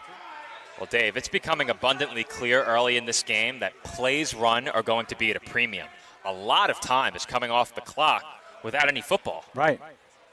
And we saw during week 1 the big advantage for Steel City, 35 plays to 23. We highlighted that during the pregame. Early in this game, it seems like you may be lucky to get 7 to 10 plays in a quarter. Right. Well, Steel City certainly didn't get that many in the first quarter. Nope. Before time ran out on them. And the Bearcats here with their second drive of the game now, we would think, closing in on midway through the second. Chance of defense coming from the Steel City supporters now. It is first down for the Bearcats. They are right on the doorstep of their second touchdown. As the direct snap goes to Nasir Adams. And Adams is just short of the goal line as he made a bid for his second touchdown. It looks like the Bearcats might be looking to hurry here. Yep, looks like the ball spotted at the 1-yard line. Will they hand to Adams again here? He has been a featured player in these spots for Jersey all season. And Colon will keep it. And Colon, does he get the corner? Is just short. Nope. Remember how this Stampede team frustrated the Bearcats when they were in close multiple times in the second half of that game. The Bearcats were unable to come away with points. Now, they still have 2 shots at this here from what we guess is about a yard away. Well, Dave, go back to week 1. In this spot, they ran the quarterback keeper right up the middle. That time, Colon tried to take it around the edge. And Steel City did a great job of denying him that edge. See if the Bearcats look to power the ball between the guards here. And they will hand off again. This is Kyle Ward, and the football is out. And the Bearcats get on top of it, but that will go for a loss of about 2 or 3. And Steel City is going to have a chance to get this football back without allowing any points. Yeah, that time Steven Nelson gets on top of that, so the Bearcats offensive line coming up with 2 huge fumble recoveries, as it looks like we are going to have a timeout here called on 4th down. We do have a player down. I believe that's the reason why we have the timeout, Joe. Hard for us to see with our naked eyes. But the Bearcats have run 3 runs from in close here, been unsuccessful on all 3, and now we're going to have a big 4th down coming. If there is a player down, we did not see it and still cannot see it from our perspective. Right now, the happenings in the end zone also obstructed on the monitor by the Bearcats huddle. So it looks like it was just a timeout, Dave. Andrew says there is someone down on the field. Looked like there was a player down to a knee. I did not see a player down on the field. Yeah, not anymore. They got up under their own power, but it was a Stampede player. And what I'm more interested here, Joe, is where the spot of the ball will be, because that fumble recovery looked like it happened at about the 3 or 4 yard line. Well, the down marker says third down. It is certainly fourth down. It's fourth down, yeah, for sure. And I've noticed that throughout this quarter, Dave. The down markers over at that end of the field have not been turned over until after the ball is snapped. And it's been very misleading. I've had to double check our graphic on the scoreboard, but it is indeed fourth down. And you said it, Dave. Did they rule the runner down? Where did they spot the football? Looks like it's like about the 4. Yeah, so they did not rule the ball carrier down. The fumble was recovered at about the 4, and Jersey has it, 4th and goal. The Stampede looking for a big stop in a 7-point game. The Bearcats looking for a 2-score lead. As it looks like Steph Cologne might be changing the play at the line of scrimmage. A.J. Roque passing him the play calls from the offensive backfield. Roque stands at about the 10-yard line. And that's a botched snap. Cologne looks to run. Running out of space. He throws for the back of the end zone. And that is caught for a Bearcats touchdown. Patient work by Cologne.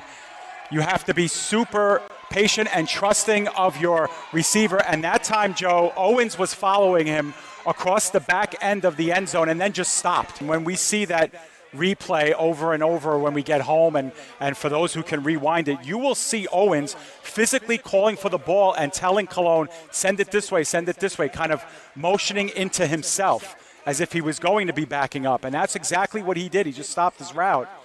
And credit to Stampede. They got a lot of pressure on Cologne, strung him out as much as he can, but that's a great play by Steph Cologne, extending the play, great concentration, and here we go. Now it's 13-0. Stampede did kick to open this game. So they will get the ball to start the second half. Again, our time on your screen, not official. We have about 6:40 to go in this first half. So Storego sends it away. That was played on a hop by Justin Green, and Green has one man to beat. He is gone. Touchdown Stampede, and they are right back in this game, Dave. Gorgeous response by the Stampede. And we know, Joe, we say it so many times, special teams is going to find a way to make an impact in this game, and the Stampede just made the first huge special teams play of this game. Well, he was gone in an instant, Dave. Right. I looked down at my roster to see who it was receiving that squib kick, and Green was already on his way to the end zone. Look at that burst of speed up the far sideline. One broken tackle was all he needed. Stewart is sent in motion. That's a bad snap. We saw that in week 1, and the pass is intercepted. Another interception off this Bearcats defensive line. We have seen that more than once already this year, as we have a player down, and Walton. That is Caleb Walton, who looks to be holding his right shoulder, and you hate to see that. He is clearly in a lot of pain.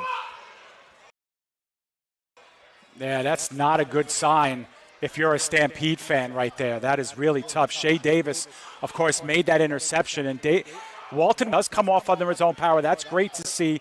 He's holding that right off to the Bearcats. The extra point, of course, no good. Score remains 13-6. But the storyline at the end of that play is Caleb Walton. Well, the good news is it looks like it wasn't a shoulder. He may have hit his hand on a helmet, and those are brutal. Yeah, we'll probably see another look at it, Joe, and just see. Looked like the pressure was there immediately. And it forced Walton to kind of just throw one up there. Looks like the play design, at least during the play, might have been a screen pass that was just blown up. Yeah. The Bearcats will get the ball back, and we've seen how quick possessions can be in this arena game. But generally speaking, that has not been the case for Jersey so far today. Yep. And, Joe, don't forget that Shea Davis, if not for Tony Ram making a great tackle on that play, he gets 2 points, and it's 2 points the other way. That's a heads-up play by Ram. No question about it. If you're the defense, you love to see that from your offensive lineman on a play. Because on the stat sheet, you'll see points allowed. They don't factor in how many of those came on a 2-point conversion. For Jersey, and he is out across the 20-yard line, tackled. To start their drive, not too deep in their own territory, still plenty of room to operate there in the middle of the field. And Joe, I think that's been really the storyline, is what you just mentioned, the fact that the Stampede have just not been able to run their offense much at all, which was a sharp contrast. I love sharks too, Dave. I'm trying to think, is it sharp contrast to what happened in the first game, especially the second half. We're not sure, we don't have our scoreboard up yet, but we have got 2 minutes, 50 seconds.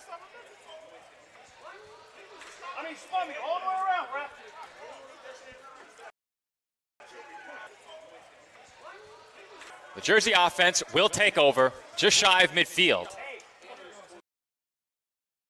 You know Steel City is looking to get this ball back. The Bearcats hope to go into the half up 2 scores. Cologne sends Ward in motion up the field. 3 receivers to Cologne's right. Cologne will throw down the field for Ward, and that pass is intercepted. Now they have momentum. They've just finished scoring, and they get that ball right back. Now, Dave, I was listening in to a conversation that was taking place in front of me following that play.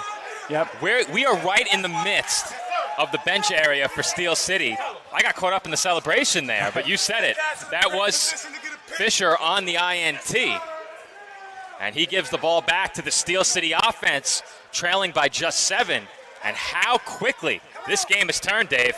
Yeah, and the conversation that was happening in front of us, Joe, was about the time left on the clock. And A.J. Roque did come back and say, we are confirmed, we are stopping the clock in between possession changes. So we had about 2.5 minutes on our clock. It should be about closer to 6.5, 7 minutes now, because we are going to stop in between possessions, which does make sense. We said it, that's the way it should be. Caleb Walton and the Stampede offense back out on the field. Walton will look to throw. He's under pressure, tries to spin away from a sack. He does. He throws up the field, has Nathan Beamer, and Beamer is forced out. He took a big hit at the end of that play. He took a huge hit, but he did it crossing over the first down marker, so the Stampede able to get the first following the extra point or the 2-point conversion attempt. He looks to be okay. The Stampede and their fans are energized right now, Dave, and that's saying something because it is hot in here. Right. This place is packed. Place is absolutely packed, and it is blazing hot in here. We are sweating profusely. We're not moving. Profusely is the right word. Yeah. Beamer in motion. Walton, again under pressure, throws off his back foot, and there is nobody there. Now, is there intentional grounding in the AAL2? I don't think so. Devontae Lewis might have been open here on the near side, but Walton was looking far side the entire way, or the middle of the field to Beamer. Beamer was being double covered, or at least was getting some safety help with him. As we have another discussion going on in the Stampede huddle now, perhaps wanting a late hit on Walton. Well, the more time that Walton has between plays, I think the better for him, especially after that shot he took. It looked like a hand hitting the helmet of a defensive player on the 2-point try following the Steel City touchdown on the kick return. First play of this drive resulted in a first down, and that last play results in an incomplete pass. The question is, Dave, at times like this, is the clock stopped? Is something being discussed? I don't see how you can run the clock here. Well, neither do I, but ruling-wise, unless the official motions that the clock should stop here, the clock is running. And it will only stop on a change of possession or after a score, but after the 2-point conversion or the 1-point conversion.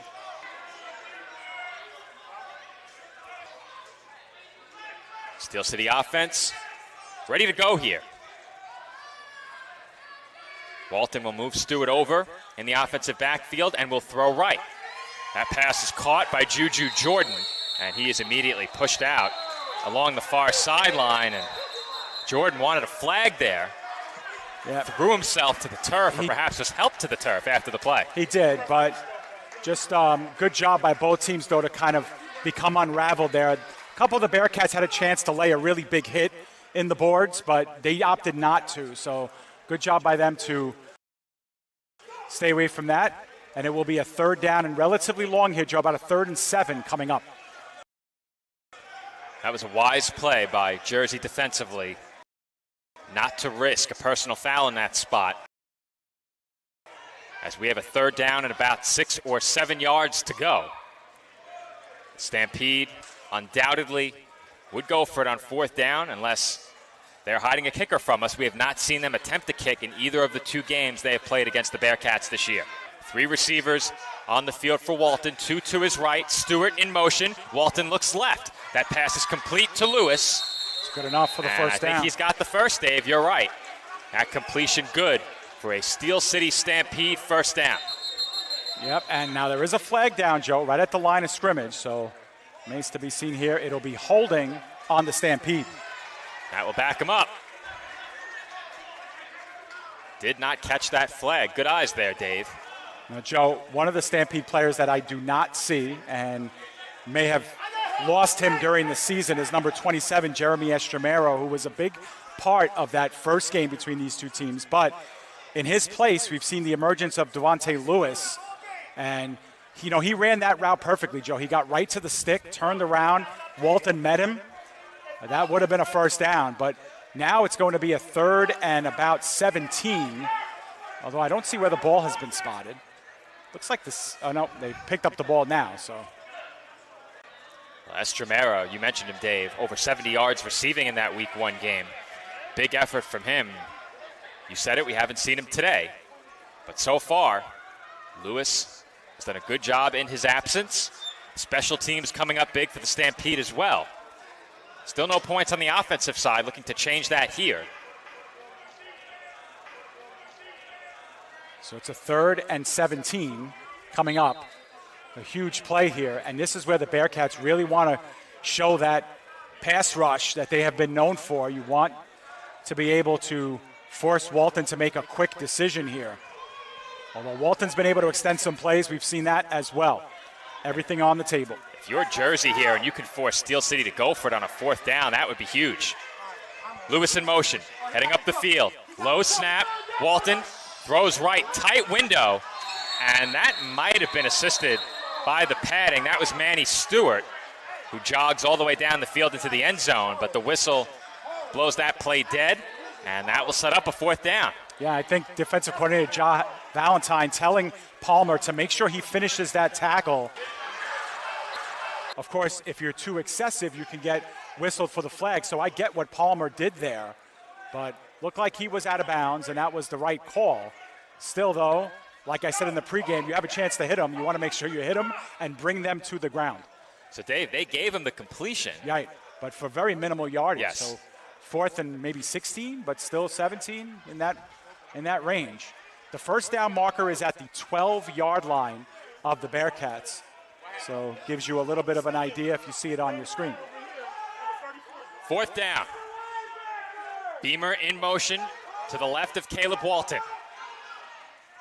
Walton looking, scrambling, eyes down the field, throwing, and intercepted along the far sideline by Nick Price. Now we have flags coming in well after the play, Joe, but this play will stand. Price gets the interception. I don't think it really would have mattered, Joe. In fact, the Bearcats lose a little bit of yardage thanks to that interception because it would have been well short of the 1st down. And, Joe, something to see on that play, Nathan Beamer, who was lined up on the near side close to us, falling down at the start of that snap, really kind of messed the play completely up for the Stampede. So it became a busted play from the start, Joe, and they were unable to fulfill the big 4th down conversion. Well, you said it, Dave. That cost Jersey a few yards. However, they will take the turnover. And something to note, in Week 1, Dave, we did not see a single interception in that game. Right. 3 turnovers, all fumbles. Do we have 3 INTs in this game already? I think so, right? We have 2. We have 1 by Steel City. Right. We have 1 there by Jersey. Did we have one earlier? Devin Butcher had You're one. right. Yep. 1 in the end zone. That's 2 for Jersey. So 3 interceptions in the first half of this game. When we looked at the stats pregame, we talked about the turnovers. Although the Bearcats only had the one, it was a monster one. And that one turns out not to hurt them on the Cologne interception. The Stampede unable to convert that into points. Now let's see what the Bearcats can do. And they will take over here, leading by 7. We think we are in the waning moments of this first half as a flag comes out. Delay a game, maybe? Unsportsmanlike conduct. On the Stampede. And the Bearcats. And oh, it's both coaches, Joe. Both coaches were behind the official, yelling back and forth to one another. Then they stopped yelling, and then the flag came down. Haven't seen that yet this season.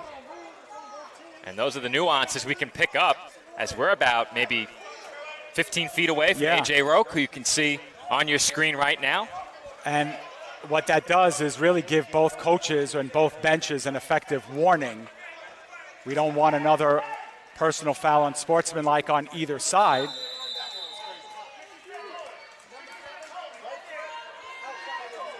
All right.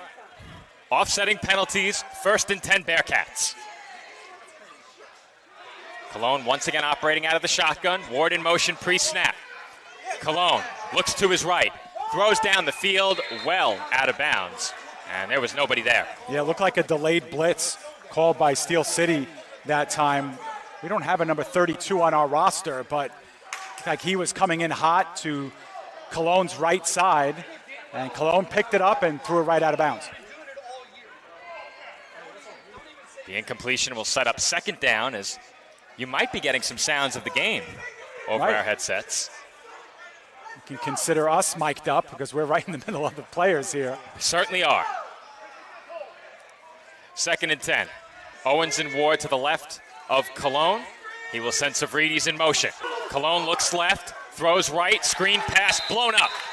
Big tackle by Sagan Mallett on that play, and Adams goes nowhere. That's a loss of a yard or 2. Yeah, good job by the Stampede to stay home that time. Not being fooled by the quick screen right at the front of the line of scrimmage or right behind the offensive line, and nowhere to go. Now it'll be 3rd and 11. And with the way the Steel City Stampede have been rushing the quarterback and the way their pass rush is getting home, Cologne's got to get rid of this ball quickly, and he knows it too. As they discuss the play call here, it looks like it's coming from Cologne. How about the play of the defenses in this first half, Dave? They've been fantastic so far. Yep. 3rd down and long. Owens in motion pre-snap. Cologne looking that way. Cologne throws down the field, and that is overthrown just over the outstretched arm of Dante Owens. Yeah, Owens looks like he overran it just a bit. The coverage was there, though. Give the Stampede credit. Hakeem was step for step there. It was put in a good place for Owens, just a little bit overrun on the play. But 4th and 11 now, Joe. Decision time.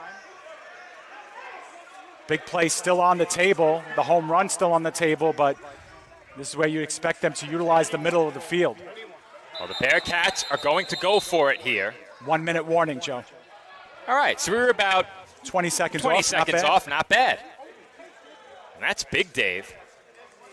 As the clock will stop, it was stopped, or was going to be stopped, you would presume, by Steel City if they had the chance. But knowing the 1 minute warning was coming up, they let it run down.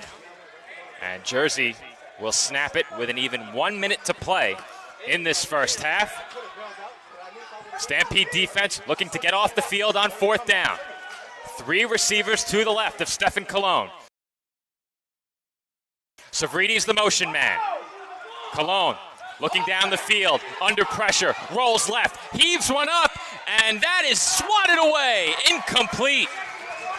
That pass broken up by Fisher once again. He had the pick earlier. Yeah, and Fisher was in a nice position and really got to that ball a little bit late. Otherwise, Savridis might have been able to, elevate his jump at just the right time to beat him high for that ball. Instead, I think Savridis' timing was a little bit off, Joe, on that play, and that's because Fisher came in right at the end to swat that ball away. Nice job by Fisher. And now both defenses taking center stage, Joe. Apart from that special teams touchdown, both offenses have been stymied. Hopefully we don't get any calls from the FCC after that, Dave. Bearcats They're fired up. Turn it over on downs, and the Steel City defense is fired up. You said it, Dave. And now they have a little bit of a short field. That ball spotted about the 18-yard line here.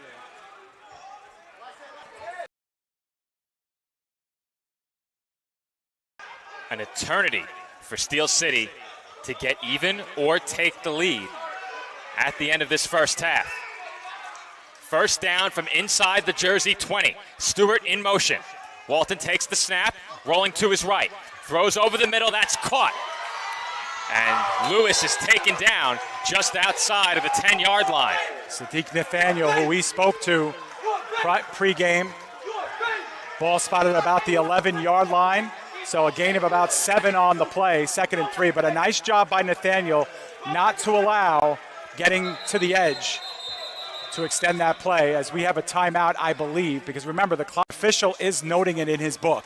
So I believe this is a timeout called by the Stampede. And you're right, Joe. I think that the whistle was to signify a timeout because it didn't look like he gained the out-of-bounds marker on that play. And the clock would have been running. So by our count, Steel City should have 2 timeouts left. Yep, and we have approximately 43 seconds left, which we know, and if you've been watching us all year, that's enough for like 2 or 3 drives, Joe. If you know anything, it's that we know nothing. Right. Especially when it comes to time. But we've certainly seen teams utilize 42 seconds to their advantage and really put, 1 and 2 drives together sometimes in that amount of time. In week 1, Steel City scored twice in the last 40 seconds. Yeah. So don't rule out a Stampede touchdown for sure. Don't rule out a Bearcats touchdown. And that was never know. And that was after losing 2 onside kicks. So it's not like they just immediately got possession back. They had to stop the Bearcats on 4 downs. And when Jersey fumbled, they fumbled at, I believe, the 3-yard line. Yeah. So the Stampede had to go the length of the field in 12 seconds. They did just that and scored. Right.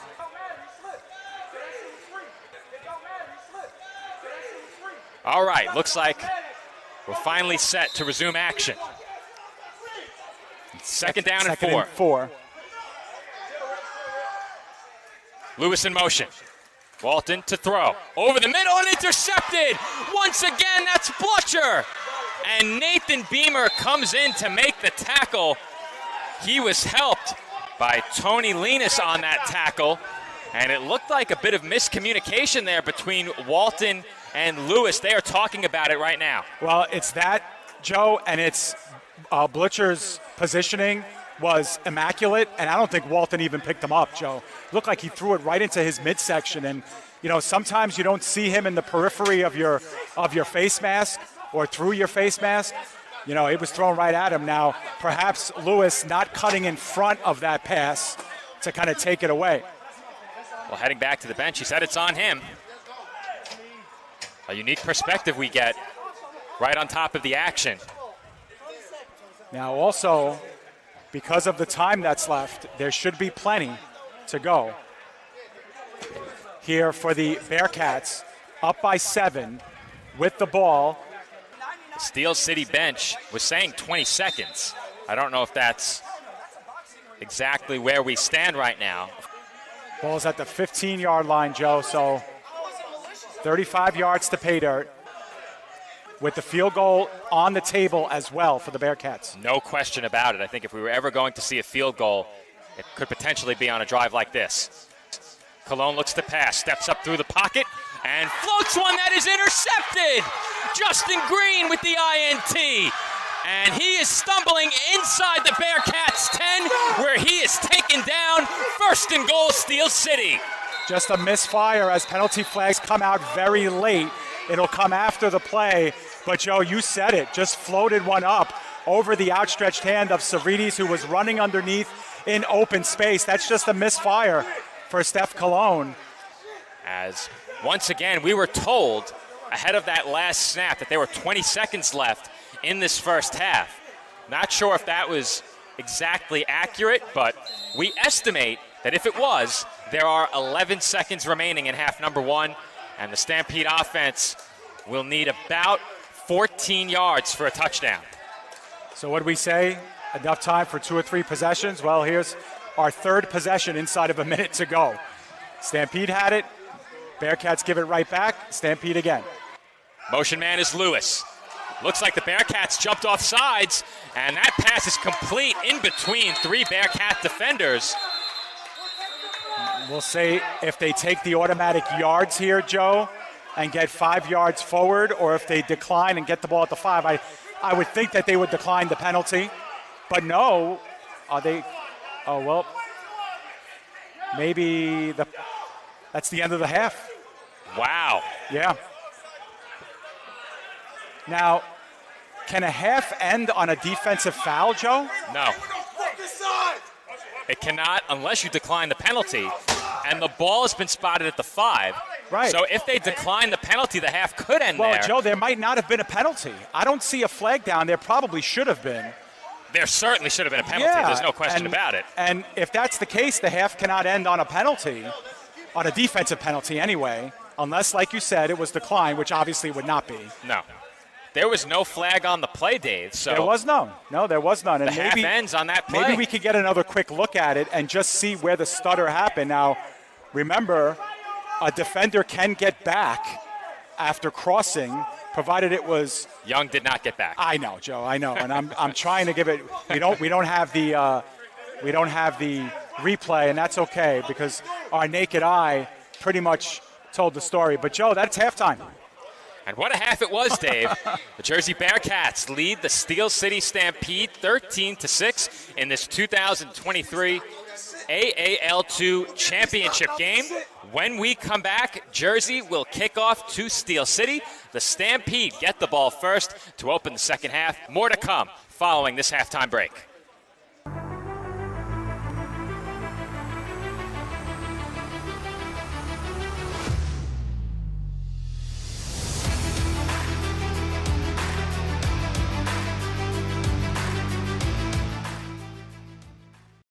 Burgers are better at the Brownstone in Metuchen. My weekend starts with the Brownstone burger, topped with cheddar, barbecue sauce, and a fried egg. Give me the Hawaiian burger. I love the Canadian bacon and sweet pineapple. How do you like your salads? Shrimp, chicken, beef? Stop in and see why families are eating good at the Brownstone in Metuchen. We'll meet you at the Brownstone. We'll meet you at the Brownstone. Life insurance is a benefit you and your loved ones need. Buying it early means lower premiums, higher benefits, security, and peace of mind. At I'm Covered Life Insurance, you get a personal touch from Anthony M. Royster, whose primary purpose is to provide proper protection. Unsure of how to start or want the keys to a sound financial plan? Call Anthony at I'm Covered Life Insurance at 267-323-9632 or email aroyster@amrimcovered.com. Warananko Sports Center is the official home of the Jersey Bearcats and is proud to welcome the AAL2. Located at 1 Park Drive in Roselle, Warananko is available for parties and rentals, public skating in the winter, and camps and activities each spring and summer. Visit us at waranankopark.com to learn more about our rink, indoor dining and party area, and all that beautiful Warananko Park has to offer. waranankopark.com or call 908-298-7849. Arena football fans, make sure you keep up with the latest news and information from the AAL and AAL2 all year long at AmericanArenaLeague.com and follow us on Facebook, Instagram, and Twitter. Like, subscribe, and follow all of the AAL2 teams to keep up with the latest league happenings and stay connected. Want to sponsor the AAL and AAL2? Contact us at info@AmericanArenaLeague.com. We'll see you at the arena. If you plan to do chicken, then do chicken like a champ at Wing It On in Linden. Voted #1 medium wing sauce at the National Buffalo Wing Festival. Wing It On is family owned and operated in Linden, New Jersey, and we have an excellent array of your favorite wings and chicken done to perfection. We have the true flavor of champions at Wing It On. Stop in or order now at wingiton.com or call our store at 908-486-0910. The Jersey Bearcats would like to thank Von Seals Veggies and Seafood, official food sponsor of the Jersey Bearcats game day. Von Seals Food Truck is available for bookings at vvsfoodtruck@gmail.com, specializing in the most delicious seafood with the freshest of vegetables made to order. Follow Chef Supreme and Von Seals on Facebook to see where we are serving the best plant and pescatarian food near you. Today's game is presented by Total Performance Bodywork with Dave Riemann. Dave is a body worker, licensed massage therapist, and strength and movement coach. He's combined his wide variety of expertise into a system that he calls Total Performance Bodywork. Trusted by professional athletes and bodybuilders, Dave has been helping people to recover from new and old injuries, improve their breathing efficiency, athletic performance, mobility, flexibility, and their overall strength. Visit Total Performance Bodywork at totalperformancebodywork.com or contact Dave by calling 610-570-7480 or email daveriemann@rcn.com. New Jersey Urban News is a voice for the voiceless, breaking news, health and wellness, business, the arts, and the latest local sports. As a black news source in the Garden State, New Jersey Urban News is dedicated to covering New Jersey's vibrant African-American community through informative stories and thorough coverage. New Jersey Urban News covers stories often overlooked by mainstream media, impacting the 1.3 million people that make up New Jersey's black community. Visit them today at njurbannews.com. Today's broadcast is being sponsored by the U.S. Army, the U.S. Army Junior ROTC, and the Crusaders, a winning combination of enterprise, leadership, innovation, courage, and commitment. Learn more about the U.S. Army and ROTC programs by visiting goarmy.com and at usarmyjrotc.com. Become a part of our winning team through enrollment, employment, and leadership opportunities. Be all you can be with the Army and Army ROTC. East Coast Trophies and Awards has been serving your awards needs since 1986 and is now a proud sponsor of the PDF Sports Network. From sports-specific trophies and plaques to corporate and business promotions and gifts, East Coast Trophies and Awards is your one-stop shop for all of your crowning achievements, and they always meet the right price. Contact Chris today at 848-223-7071 or visit them at www.eastcoastawards.com. This broadcast is being brought to you by the Three Bleezies Entertainment Group on the Three Bleezies Facebook and Instagram page. Catch the Three Bleezies weekly show, as well as live recordings, and all the opinions and the unfiltered hot topics you've come to love about semi-pro. It's the resource for semi-pro football and more, from the official source for all things Bleezy. The Three Bleezies Facebook and Instagram page. Visit and follow now. Mundo Mundo. Yeah, yeah. Unique Resin Design specializes in home decor with one-of-a-kind handcrafted resin products, perfect for your home and any place you love.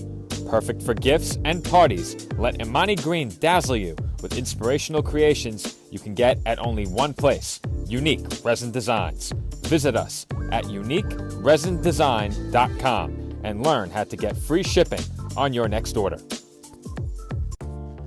Lila Keys Photography. To capture the very best memories, let Lila Keys Photography be your answer.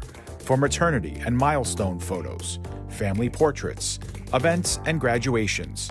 From simple headshots to action-packed sports photography, Lila Keys Photography preserves your greatest moments and achievements.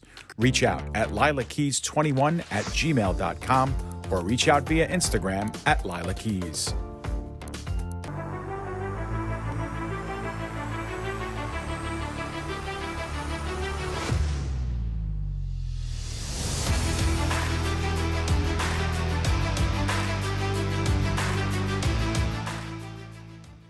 It is halftime in the 2023 AAL2 championship game, and as you see on your screen, the Jersey Bearcats lead the Steel City Stampede by a score of 13-6. And Dave, we said it several times throughout the first half. What really stood out to us, the play of these defenses.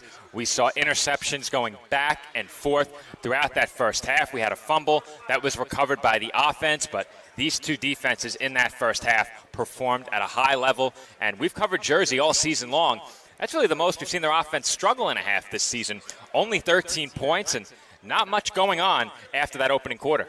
Well, it's almost as if the Stampede kind of picked up from where they left off during the first game between these two teams defensively. You know, they kind of frustrated the Bearcats a little bit. They forced the Bearcats into some penalties as well during that game. And yes, they do give up the 2 touchdowns, although one of the touchdowns, Joe, was on a great defensive play. Only, of course, the Bearcats made the better play in the back of the end zone with that touchdown grab by Owens. But Stampede have been brilliant. And, Joe, this is the second week in a row we've seen the Bearcats pitch a shutout during halftime, at least defensively. Obviously, Stampede have scored, but that was a special teams 35, 40-yard return to get them on the board. But otherwise, the Stampede offense not able to put up points in that first half, which is very, very, very unlike Steel City. This is a team that likes to put up points, and they put up a lot of them. And in a lot of games, they're simply just outscoring their opponents. Right now, they have 0 on the board. It's going to take more to beat this Bearcats team. We spoke about it during the pregame. I asked you what stood out to you from the first round of the 2023 AAL2 playoffs, and you spoke about what stood out to you from the first 2 semifinal matchups ahead of this championship final. Something that stood out to me is something we talked about ahead of the game between Georgia Lina and Jersey last week. How about that fourth quarter between Maryland and Steel City? The sheer amount of points scored in that quarter, and you said it, this Steel City team accustomed to scoring a lot of points. They put up 34 against the Bearcats in week 1. The Bearcats a season low, 32 points in that game. And as I said before, the defenses have done a great job. But on the offensive side, Jersey did make some good adjustments. They faced a lot of pressure on Steph Cologne in that first half, and they were able to work around that. The Stampede defense did a good job getting into the offensive backfield, blowing up some plays, but Jersey also responded with some good play calls, and that set them up with a 2-score lead. What worked so well for Jersey offensively to get them that early lead? Well, I think they were really patient, Joe, and I think that they Stampede weren't getting the kind of pressure that they got towards the end of the first quarter and all the second quarter. You know, the pocket for Stephen Cologne was a lot different from when this game started to when it finished. And that's something that the Bearcats are going to have to solve here in half number 2. Way too much pressure on the quarterback if you're the Bearcats for your liking, and that is something that's going to have to change. And it's obviously something that the Stampede are going to be looking to accentuate in the second half. Stampede did do some good things on offense in that first half, but not what we saw from them in the second half of week 1. All 6 of their points coming on special teams. What can they look to change offensively in order to get through against this Jersey Bearcats defense? They did a great job in the second half of week 1. They're hoping to repeat that effort here in half number 2 of this championship. What do they repeat that effort? Well, I hate to say it because they're so good at it, but I think where the Stampede have really had success offensively is really working predominantly at the line of scrimmage, Joe. Those bubble screens, those flare passes, those 2- and 3-yard inside passes right underneath, under the soft coverage of the Bearcats. I think that is what's worked. I think their kind of insistence on going down the field in 10, 15-yard chunks, that's where they've really gotten into trouble. And, Joe, they've also hurt themselves. They put themselves in some big 3rd and long, 4th and long, down in distance because of penalties. So they have to really curb the penalties, put themselves in better down and distance yards to go, and that could allow them to be more effective at the line of scrimmage and not force them to have to look 15, 20, 25 yards down the field. That's a good point you make, Dave. Timing and rhythm, so important to the Steel City team offensively, and that's paramount on those short passes. You have to get the ball out quickly, on time, and on target, sometimes in some very tight windows near the pads and along the boards. And this Bearcats defensive line is something we've talked about a lot this season. They've done a great job collapsing the offensive backfield. They've forced Caleb Walton to scramble a bit, and that's resulted in some throws that have been off target. We saw a miscommunication down near the end zone for Steel City offensively. That really hurt them when they had a chance to perhaps tie this game or take the lead. So that's something that needs to be sorted out for Steel City here in the second half. How can they make sure that they keep Caleb Walton in rhythm and outside of working in a collapsing pocket? That's also an issue that's faced Steph Cologne in this game. That's right. The pocket has collapsed around him quite a bit as well. We saw the Bearcats try and combat that with some design quarterback runs, but Jersey is a team that has relied on their run game a lot more. As we saw during the pregame, the Stampede did not rush for a single yard in week 1. That has not changed here in this championship. You know, we're going to see a pretty big moment in this game because the Stampede, they get the ball first here. Remember, they scored their only touchdown on special teams after a kickoff. They have an opportunity to do that again, but they get the ball back first. What a chance to make a statement here for the Stampede. Presumably get this game closer or tied or even take the lead on this possession. It's all on the table here. This is a huge possession in the game. It certainly is as we get set for kickoff in the second half of this 2023 AAL2 championship. Anthony Storego getting ready to send it away. We already have one touchdown in this game on special teams. The Stampede and one more as they get it back to start the second half. Once again, Steel City will start from the 25 right along the midfield stripe. Yeah, and that time Green took it plucked it right from out of the air on the fly as he's kind of playing as an up man. Well, we know he has good hands, Dave. Absolutely. He already has an INT. Yeah. And every play that he's made on the field has been big in this game, including those special teams plays. Stampede will take over from just shy of the midfield stripe, trailing by 7. Still looking for their first points on the offensive side of the ball. If I remember correctly, they scored 12 in the first half. 2 receivers to the right of Walton. Beamer in motion up the sideline. He comes back to the ball and makes the catch as he is pushed out of bounds. Close to a first. He does have it. He has it. So just like the last drive, or I should say now 2 drives ago, pitch and catch between Walton and Beamer. First down on the drive's opening play. Beamer in motion pre-snap once again. Walton under pressure. They have him by the shoulder pads, and he is taken down. Joey Ramirez on the sack, and that will set up a second down and long. Yeah, when you can't get the edge of that pocket, that's going to be dangerous for Walton. He's been able to do that 2 and 3 times, able to scamper out near the sidelines, buy himself some more time. But we know the kind of interior pressure this Bearcats team can get. That time Ramirez finishes. Walton throws over the middle. It's behind Stewart. Off the deflection. It is intercepted. Sadiq Nathaniel up the sideline and gone. Touchdown Bearcats. Pick 6. Sadiq Nathaniel converts it off the chest of Devin Butcher, who was in position to make his 3rd interception of the game. Instead, that is a huge dagger. Early stage.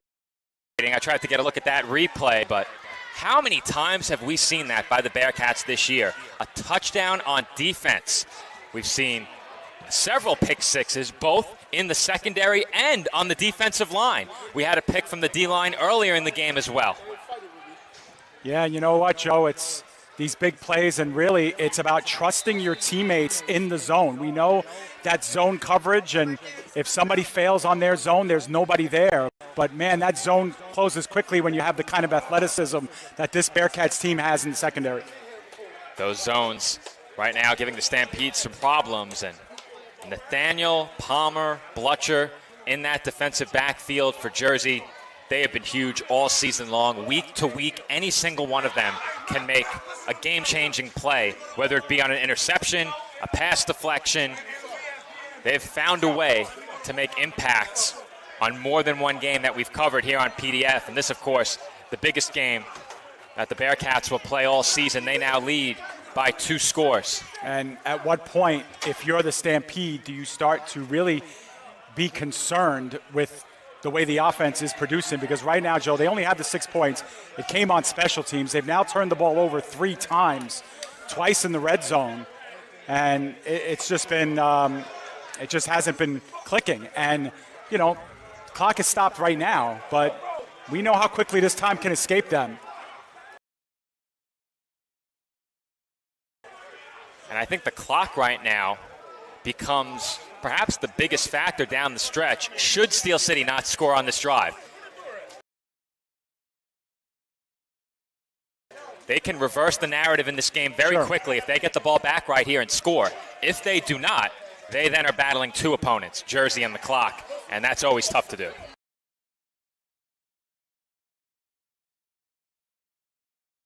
But it becomes mental, Joe. At some point it becomes mental where when are we going to score? When are we going to turn this thing around offensively? When are we going to start clicking?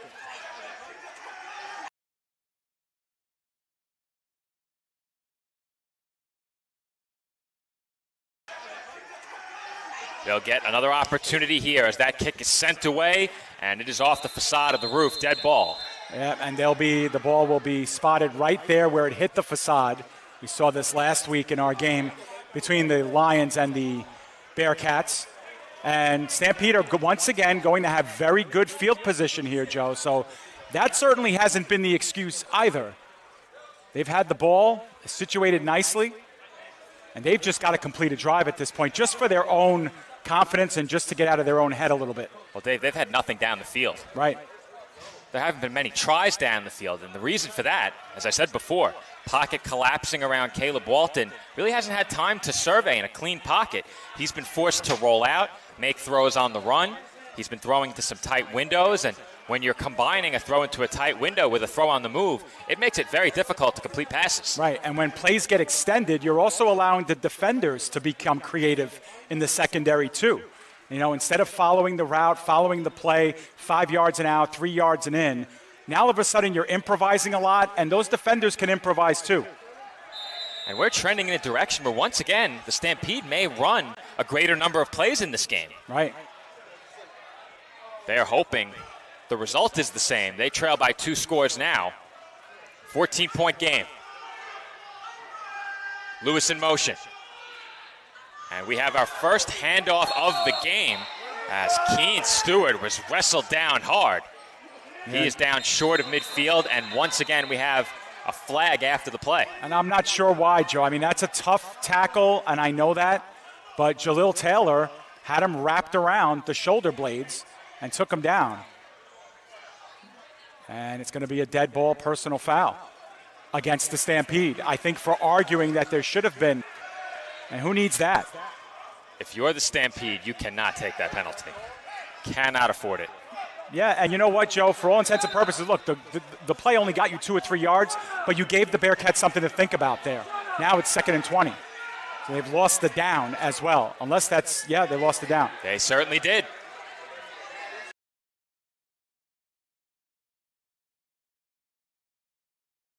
Stewart in motion. Walton looking that way. He has time here, and that was underthrown, nearly intercepted by Nathaniel. Nathaniel almost made a huge play. Now there is a flag. Still, the Bearcats managed to create some pressure, so much so that they were flagged for the late hit. Well, you know, I was going to say it previous to that first down, Joe, and kind of beat me to it, but the play actually beat me to it, is that I think Walton at some point has to stand in that pocket and take a hit or two in order to make the good, clean pass. And that time he did, except it came late, and he paid the price for it.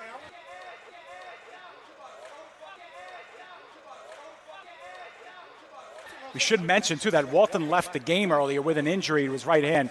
Seems to be just fine. Those are tight, perfect spirals that he's throwing. Just hasn't had a lot of time to throw it. 1st and 10 from the original line of scrimmage.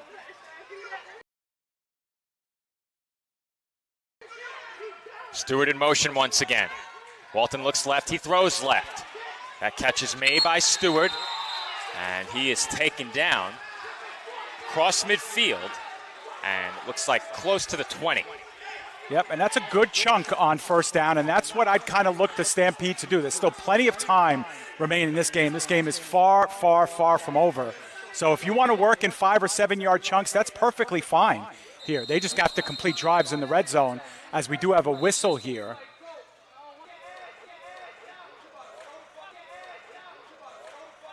Second down, and about 4 or 5 to go for the Steel City offense. They need a score here, Dave, especially as the clock continues to run. And they need to go in this direction, Joe. That's the key, too. Walton looking left, running out of time, throws downfield. Beamer is there. That's incomplete, no flag on the play. That's a tough call right there. Joe, I had eyes on it. If that's me, I'm pulling that flag down. You just had a call that probably should have been made, the first of maybe 2. Remember that play right before the first half ended? That probably should have been played, that wasn't. So you're frustrated, but you can't do that. You can't take that extra penalty, and now you just have to rewind whatever momentum you had. Well, once again, we have a lengthy delay between plays here. Is the clock running? I don't know. I never saw the signal to stop the clock. You would like to think that officially it is stopped, but We don't know. It's going to be about a 2nd down and 14, Joe, or maybe more, I'm sorry. About 20 on the play. But it's unexplainable, really. Walton looking right, throws that way, caught by Beamer over the middle. And Beamer nearly lost his footing as he is tackled at about the 15-yard line. But close to a 1st down, and that's good news there, as this will be a 3rd down and very short. And that time, again, utilizing the middle of the field, but Walton allowing that play to develop, not rolling out, and more than anything, Joe, the Stampede able to curb that Bearcats rush. That's going to be key the rest of the way. Walton, a different quarterback, throwing out of a clean pocket.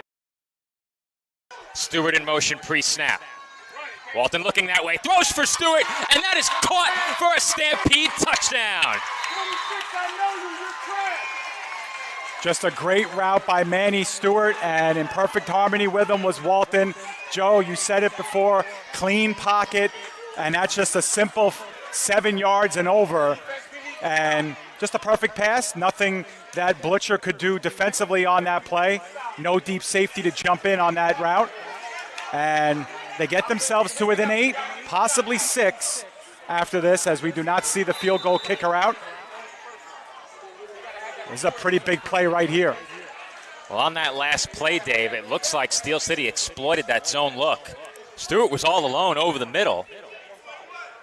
Not sure if he had a man playing in off coverage one-on-one or if that was a safety just playing way back near the goal line. Nonetheless, easy pitch and catch for Walton and Stewart.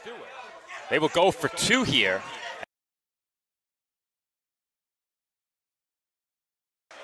Lewis in motion. Walton throws that way, and that's high. So the score remains 20-12, so the Stampede a full breath touchdown. Away from this one, they'll need the 2-point conversion too. Now still plenty of time left by our count, Joe. And they will hand it back over to the defense. If there's any team that doesn't need much time to stage a comeback, it's Steel City. We know that very well. Oh, yeah. Another team that doesn't need much time to score, the Bearcats. Right. Now, just as easily as Steel City made this an 8-point game, in a snap or two, Jersey can make this a 14-point game. You have to be careful, but the Stampede defense has shown no signs they're going to allow that to happen in this game. No, they've been really good. I mean, they've given up to 20 points, but they've been good in this game. Taken down along the boards. He nearly broke that for 6, Dave. That's the 2nd or 3rd time this season we've seen Kyle Ward 1 fingertip or 2 away from returning one all the way. That would have been a healthy response, but nonetheless, the Bearcats will have good field position to work with. Do you know how you can make it a 2-possession game quicker than a 1-play offensive touchdown, Dave? A kick return. No. And they almost did it. Yeah, and the Stampede did it earlier by turning a 2-score game into a 1-score game after a Bearcats touchdown, which was their 2nd of the game. They have it just inside the Stampede end of the field. Bearcats offense takes the field. 1st down. Handoff, Nasir Adams. And he eats 3 hits as he stumbles into Stampede territory down around the 20. Yeah, and that's where he excels. Joe, Nasir loves to absorb those hits. Whistle on the field. Not sure what the delay is as they will begin running the clock. Yep. 2nd and 4. Still await the snap as Stephen Colon converses with the official.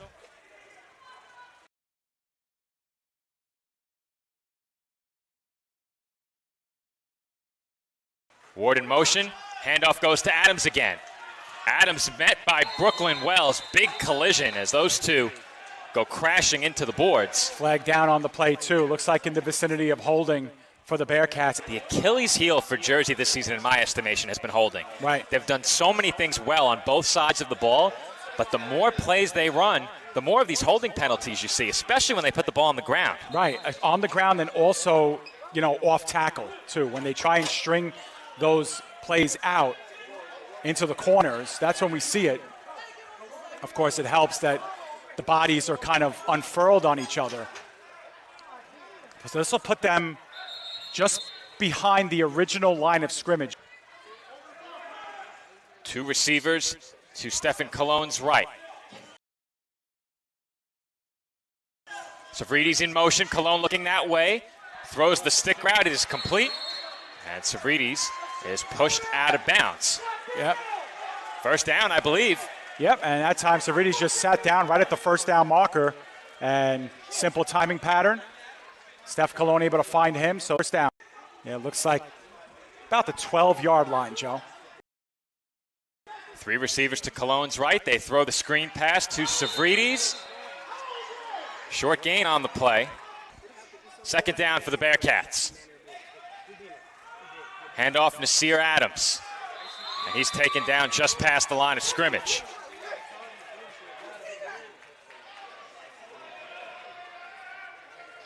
That will set up third down and long for this Jersey offense. And Steel City defense with an opportunity here to get the Bearcats off the field and give it back to their offense in a one-possession game. By our estimation, we are approaching the end of the third quarter, so still plenty of time left in this 2023 AAL2 championship game. Bearcats led by as many as 14. The Stampede responded with a touchdown and now trailed by 8. I believe that's the end of the third quarter.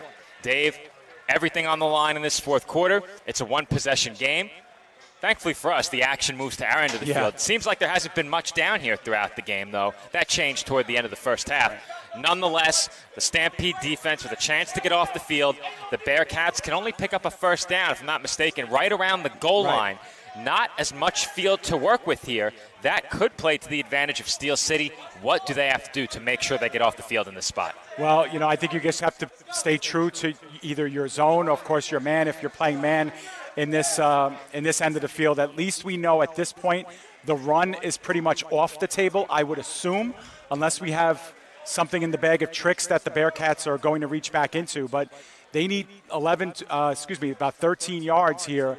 It's got to come through the air. And, you know, I don't know if you're the Stampede, if you bring in an extra rusher for Cologne or if you just kind of crowd the end zone area. There's a lot to choose from here from both sides. But if I am the Stampede, I'm rushing the requisite 3. The ball is loose, and Nasir Adams recovers as he takes a huge hit at the end of that play. And Dave, they were first and goal from the 1.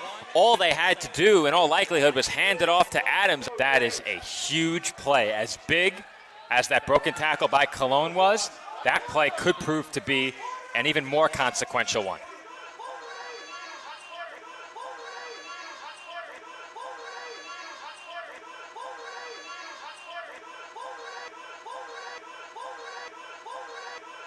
Ward in motion. Stampede defense saying to watch the corner. And I'll tell you, I thought that was a defender on Steel City. That was a spectator. Looks like both teams are going to get whistled for another unsportsmanlike conclusion of that. And Joe, that was a perfect ball, threaded in between two defenders. There was a window. The pane of glass was open, and Steph Cologne put it right through the window. They ran that play last week back-to-back on the goal line against Georgia Lina. They ran it a first time. They missed the throw. They tried to run it again on the next snap, and the ball was intercepted. Yeah. Or at the very least, it was knocked down. I believe it was knocked down, and it was a dropped INT. And so the Stampede have the option to take the penalty or enforce the penalty on the try, the one-point try in this case, or on the first play of the next possession. So the result of... The result. Now, so that would be a kick return? Well, no, it would be the first play from scrimmage after the kick return. So, and it's a 15-yard penalty. So if they choose to enforce this, then it would either be assessed here on the point after. But now we're getting the explanation, so we're trying to eavesdrop in. So either way, the point after attempt is going to be taken from right here, Joe, right at the 3-yard line.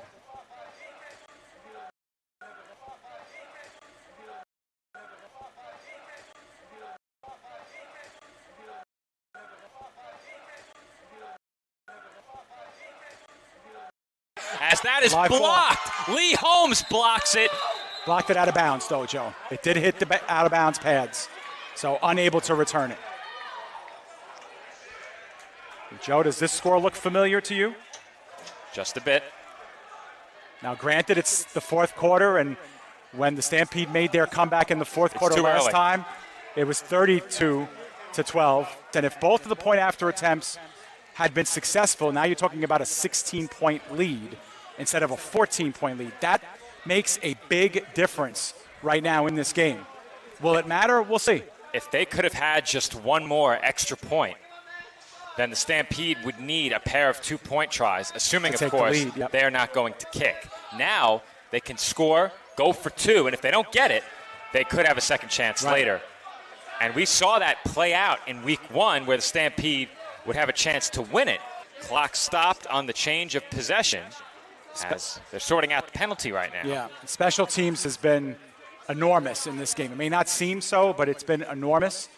Of course, the return by the Stampede, and of course that last return by Ward put them in good field position to start this last touchdown drive.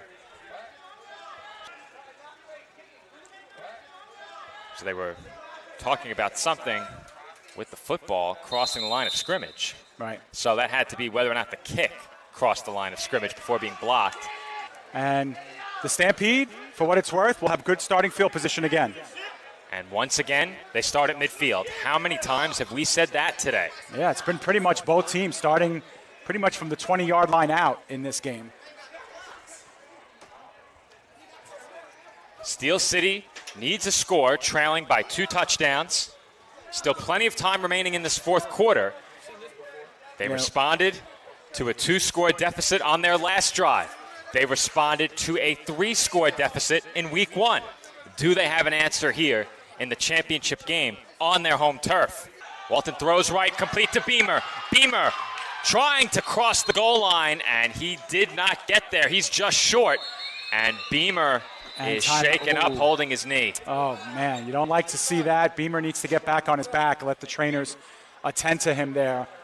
But officials whistled that right away, and we saw Walton go down for a little bit back in the first quarter, and now Beamer down, another one of these huge playmakers for them.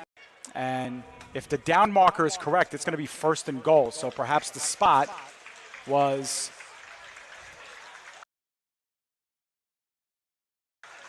beyond the 10-yard line, but Beamer is going to need some assistance getting off the field.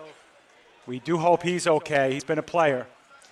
Well, the good news is it looks like he is able to put some weight on that leg. And, Joe, we should mention, too, these guys who are playing out here, this is semi-professional arena football, and these guys don't play for the money.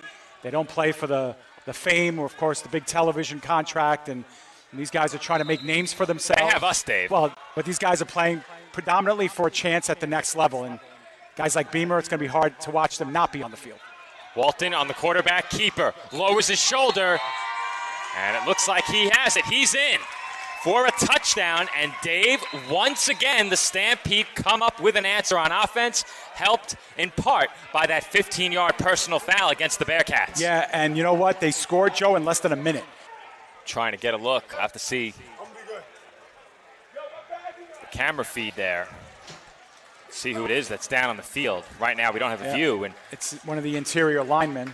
Might have been Ram on it, or I think it was Jose Soto. Yeah, number 53. I picked up 52, but he's helping him off the field. So Nathan Beamer just walked past us, speaking to his teammates, says he's going to be good. He's going to be good, yeah. So that's good to hear. That's as inside info as you're going to get.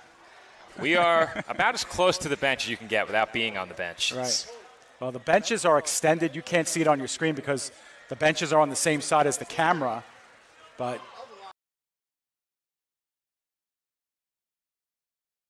beyond that, we're tucked away in the corner, but the rest of the Stampede team is right here with us.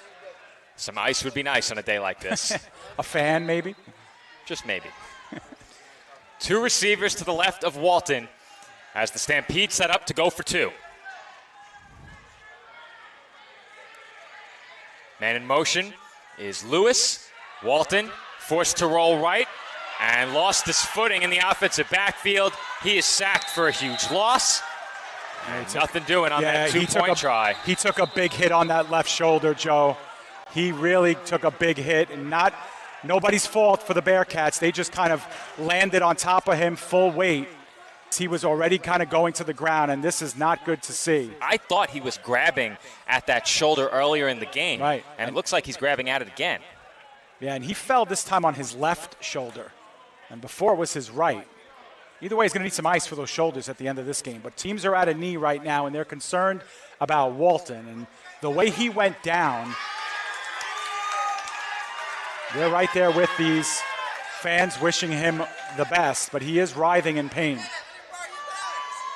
Well, Dave, I think we know what's coming now. Matt Santiago, the head coach, coming in this game, team owner of the Steel City Stampede. He has certainly played the position. He's come in before when this kind of has happened. And talk about a storyline in this one, Joe. How often do you see this? Earlier in the season, he did win a Player of the Week honor. Yeah. Was that a 5-touchdown game, 4-touchdown game? 8 touchdowns. 8-touchdown game. Ridiculous. So I shortchanged him by 100%. Probably. And we were, I mean, or at least I was, I shouldn't say we. I was under the assumption that might have been a typo, or maybe like, you know, the head coach entered Caleb Walton's name into the Player of the Week honor, and they gave it to the wrong person. Who knows? But Santiago looks like he's coming in, and yeah, it looks like Walton is under a lot of pain, and that left shoulder not doing well. We heard from Walton during pregame how he came onto this team just about 2 or 3 weeks before the season even started, Joe, and kind of gelled with this team very quickly. And we don't have Matt Santiago's number on our roster, but we're going to know who he is when he comes in the game, that's for sure. Sure will.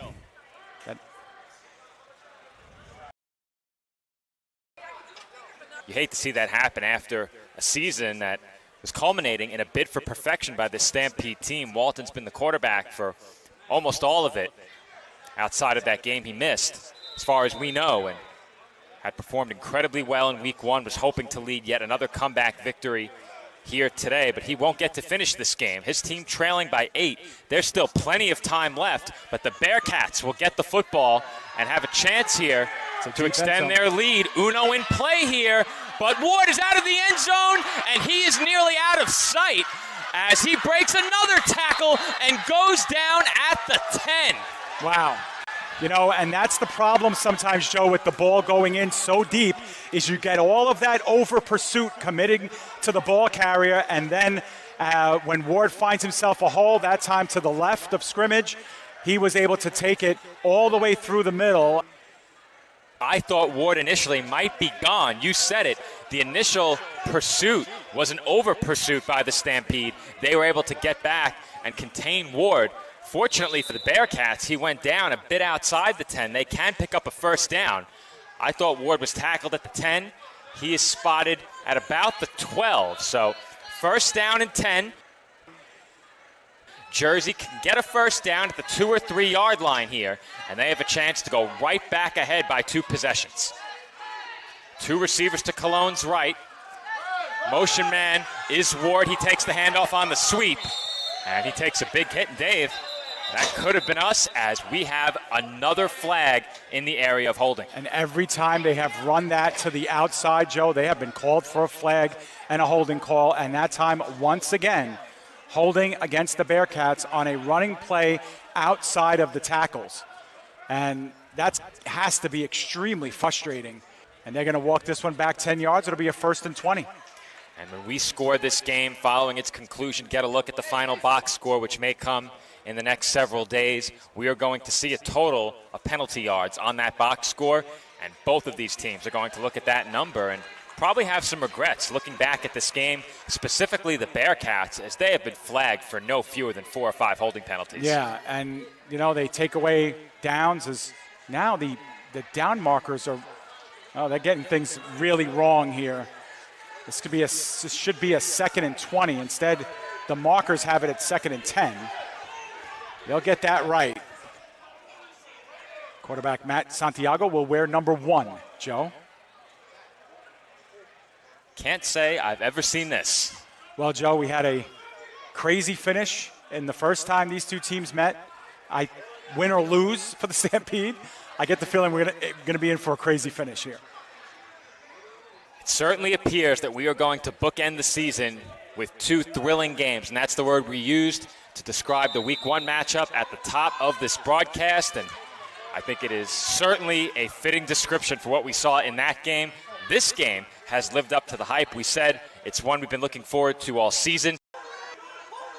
Savrides in motion, 3 receivers now to Cologne's left. He will look to throw. Instant pressure, screen pass complete, flag out in the offensive backfield.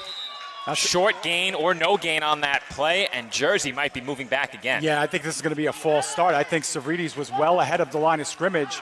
He was the motion man, and by the time that ball was snapped, I think he was 1 or 2 yards beyond the play.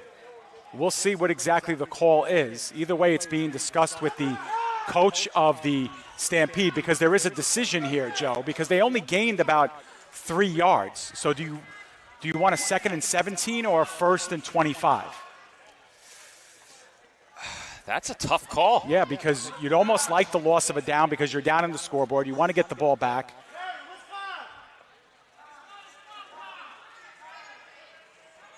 Now, they asked how much time is left, and I was trying to see if I could hear the answer, but it doesn't look like the officials responded to that inquiry. Yeah, it went unresponded to. Yeah.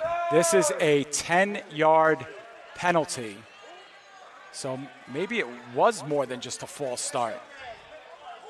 I don't think we had an official call. Man, 1st and 30 is going to be the call, Joe. 1st down and 30. The Bearcats, the 1st down marker is at the 2-yard line. So essentially, they get 4 downs to score here. And you really break it down. Plenty of time remaining in this one, 7:40.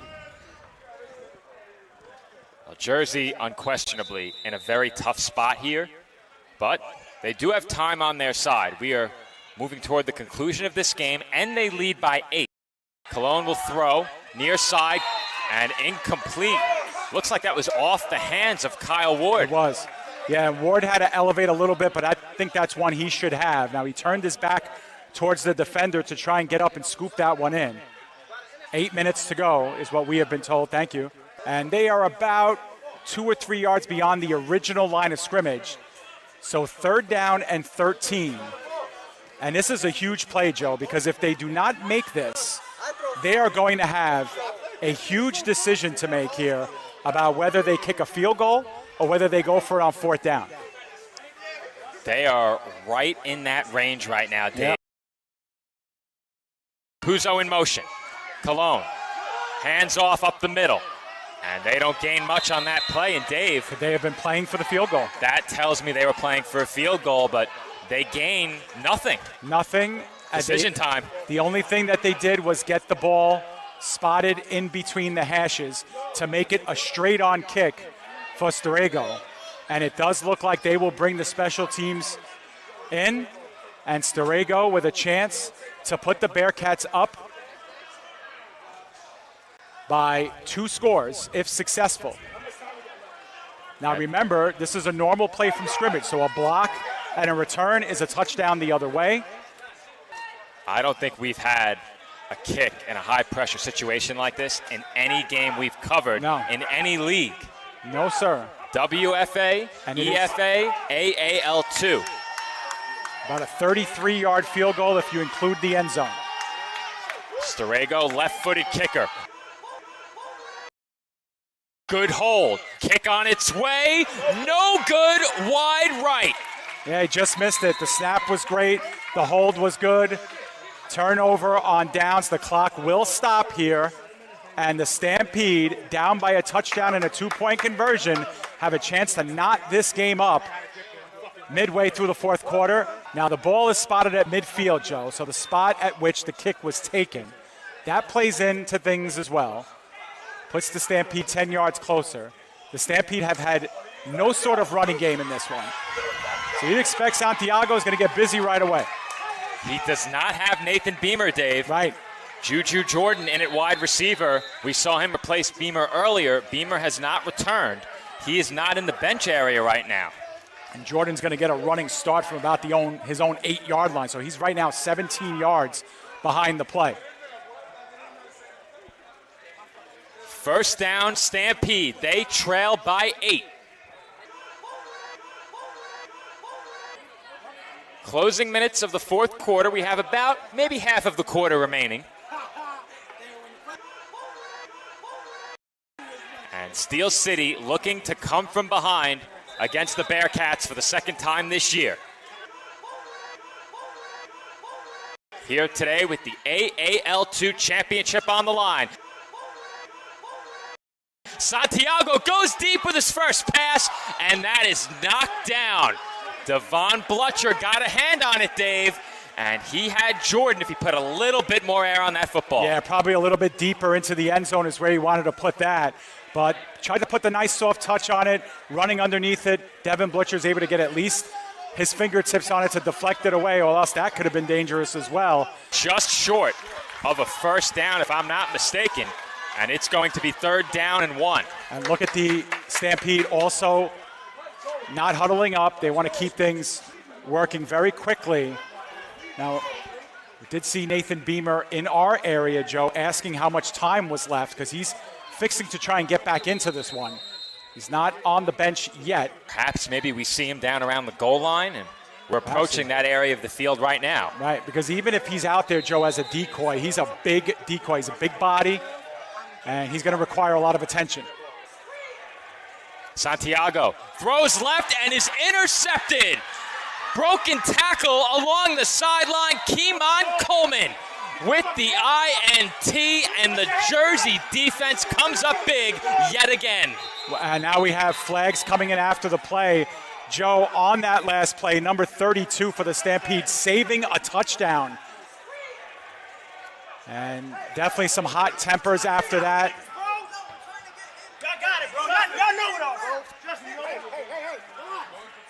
Now, the Bearcats will get this back. There was a flag down. It did come after the play.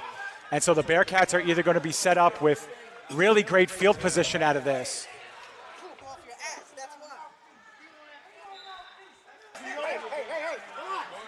We estimate that there are about 5 minutes remaining in this game. Still have not received word on that from the officials, who are keeping time at midfield. Yeah. And play is away from us, Joe, so we don't have the officials to kind of tell us either or shout at us. Now the Stampede come in, of course, discussing that play. Maybe even pick some of it up on your microphone here, but a little bit of miscommunication. Either way, the Stampede looking to get this ball back. Unofficially about 5, but we don't know for sure. Well, the Bearcats, with a score, might be able to put this game away. Their defense has been that good today.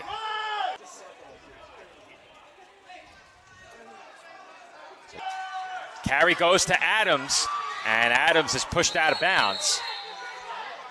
Now, did they assess that penalty ahead of that snap? Well, I think the penalty was against the Bearcats, Joe. I think they either were excessively celebrating or had some things to say after the play to some of the Stampede players. So they started with a fresh 1st and 10, just backed up.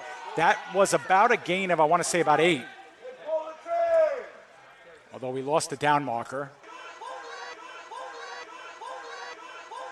They're stationary.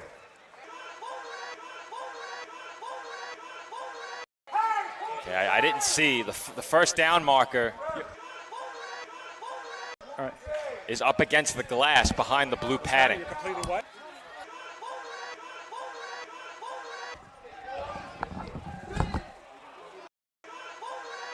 So Dave stepping off headset to attend to our production software for just a moment.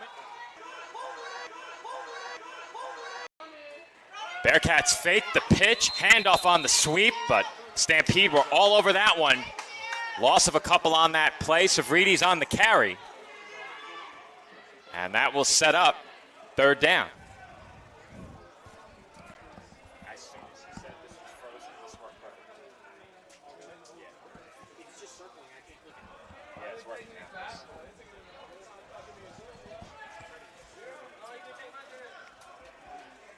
3rd down and about 4 for the Jersey offense.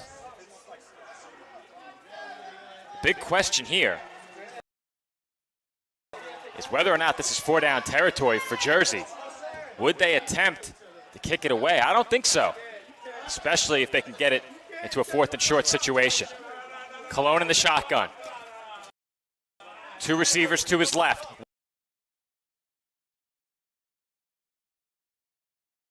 Ward in motion. Cologne looking right, throws deep up the sideline. Savridis is there, and he makes the catch as he takes a big hit into the boards, and the Bearcats have 1st and goal from the 7-yard line.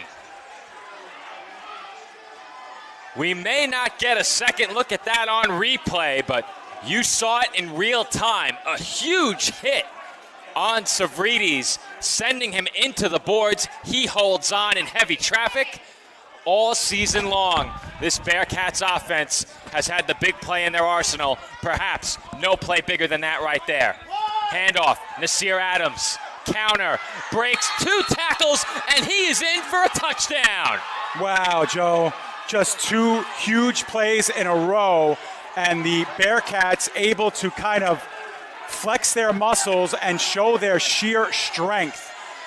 The job by Savridis to hold on to that ball after getting clocked into the padding, that was a thing of beauty. And then Nasir Adams, like he's done all season, Joe, makes himself small, and guys just continue to pop off of him.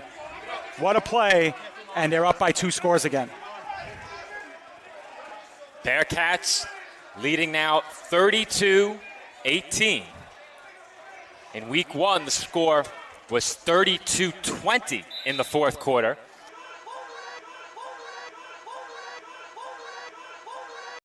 And we all know how that game ended.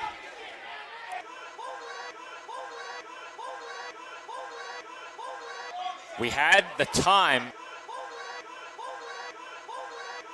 entering that drive at about 5 minutes remaining in the 4th. Storego extra point is good.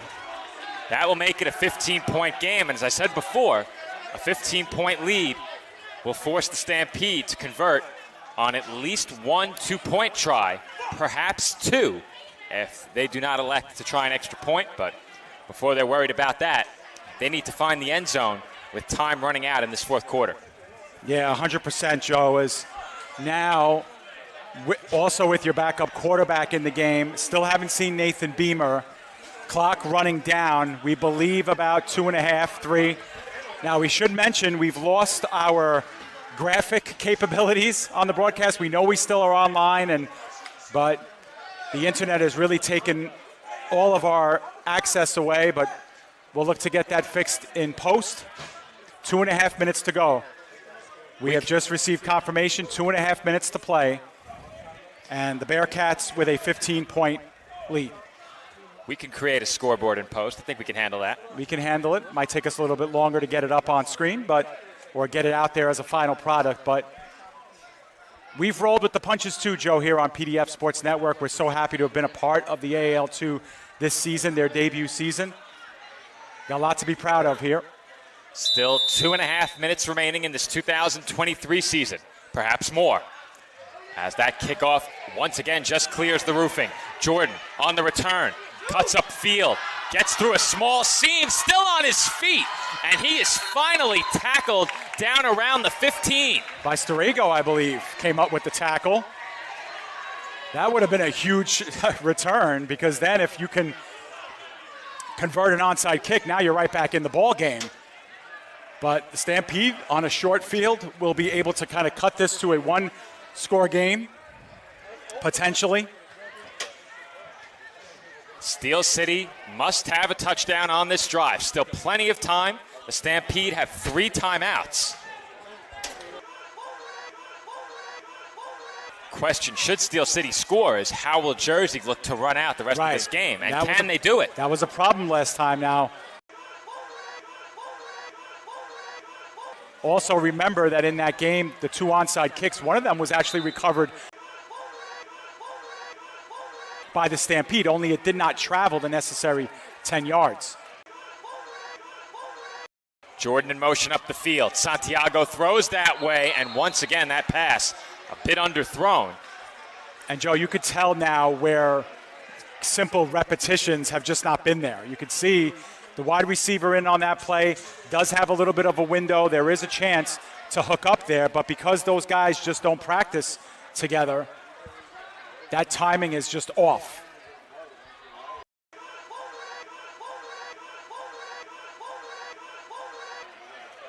They're out of position on the field, but right now it only takes one completion to find the end zone. They do not need a huge play to score.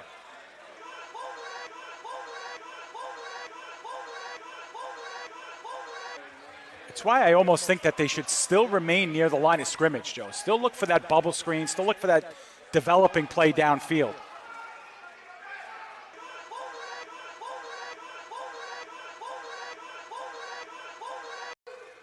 Lewis in motion. Santiago moving to his left, throws that way. It's caught by Stewart, and he's tackled immediately as two Bearcats collide with one another. Stewart might have done well that time to just catch it and head up the field.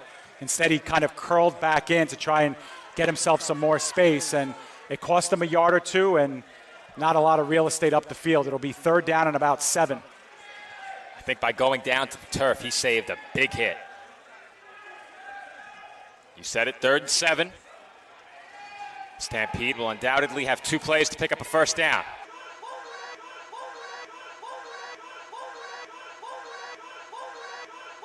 Stewart, the motion man. Santiago drops the snap, bats it forward, and that is recovered by the Bearcats. Jaleel Taylor on another turnover for the Stampede. I believe that's their 5th of the game, Joe. And they're going to lament after this game. Certainly the lost opportunities, the 5 turnovers, and that was a bad snap, Joe, and I think Santiago knew he couldn't really get on top of it, so he tried to flick it a little bit forward, perhaps looking for his lineman to get on it, but Jaleel Taylor was there instead. It's the 2nd time that he's covered up a fumble. One was on, I believe, his own team that he was able to cover up. Now, did these Bearcats fans watch the Week 1 game? Apparently not. Right. Apparently not. Are they singing the Na-Na song? Oh, they sure were. They sure were. And in case any profanity came over the microphone a few moments ago, we'll be clear, we do not condone violence. We certainly don't. We do not condone violence of any kind, just to be clear. But I was going to make a joke, and when you said, if you heard what went over the air, I was going to say, I apologize for Joe. Yeah. I think by this point, our viewers know my voice well enough. Right. Yeah, we got to hear it all here.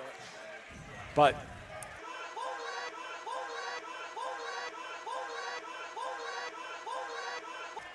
we've lost our scoreboard capabilities, but we'll lay it out for you. 33-18 is the score. Bearcats ahead. We are under 2 minutes to play. And Dave, that play goes for a loss. That stops the clock for under a minute. Well, did we get to that point? Right now, we have a whistle. I believe a timeout is being taken by the Stampede. Okay. That's what I believe. I'm not sure because I still haven't seen the signal for 1 minute to go.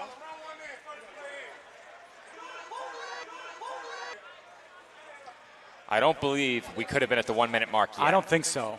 So wisely, Steel City takes timeout.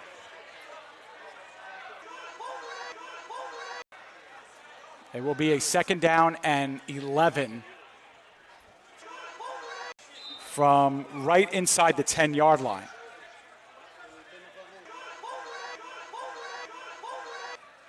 And if that was the Stampede calling a timeout, that's their first, and they'll have 2 left. So not over by any stretch. Not at all.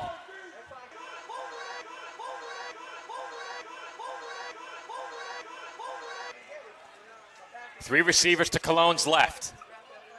And they will hand off on the sweep. Ward breaks a tackle in the backfield and fumbles the football. Did he get back on top of it? I believe he did. And Dave.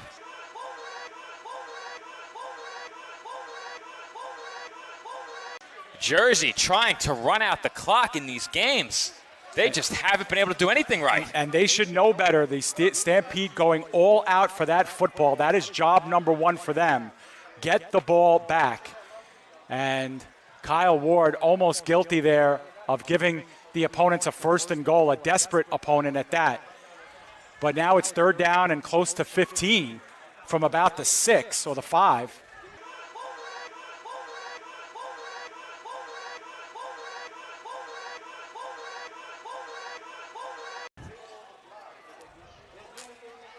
And, you know, if you're the Bearcats, you obviously don't want to put the ball up in the air. I think the Stampede know that. Well, Jersey will have it. 3rd down in this spot. 2 receivers to Cologne's left. He's looking that way. Pump fakes. Throws down the field. Owens has it. Breaks a tackle and takes it all the way for a Bearcats touchdown. Dante Owens puts this one on ice for the Bearcats. They lead by 3 scores, and Jersey is on the verge of securing the inaugural AAL2 championship. Flags come down well after the play. The Stampede arguing that they had gotten Owens out by the boards. We will get the official ruling on it, but Owens to the house if it stands 45 yards. And for Cologne, that is his 4th touchdown pass of the game.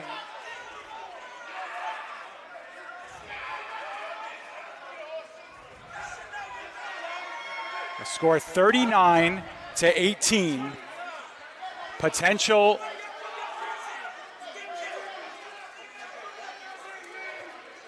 point after coming. Now, I think the flag was against the Bearcats, Joe. So again, we have an opportunity for the Stampede to either back them up on this point after. Right now, it's a 21-point game. So it's a 3-score game no matter what. The Stampede down by the most points that they've been down all season long.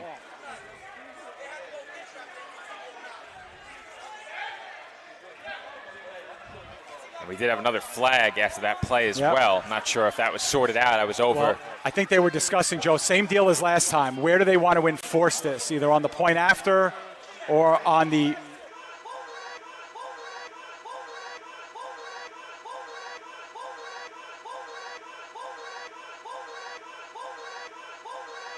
possession after, and I think they've elected for the possession after. I think that's the correct call to make.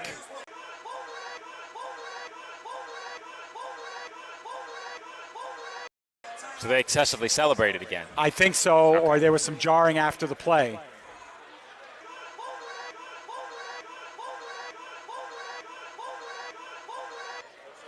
Now, if Storego gets this, it's a 22-point game.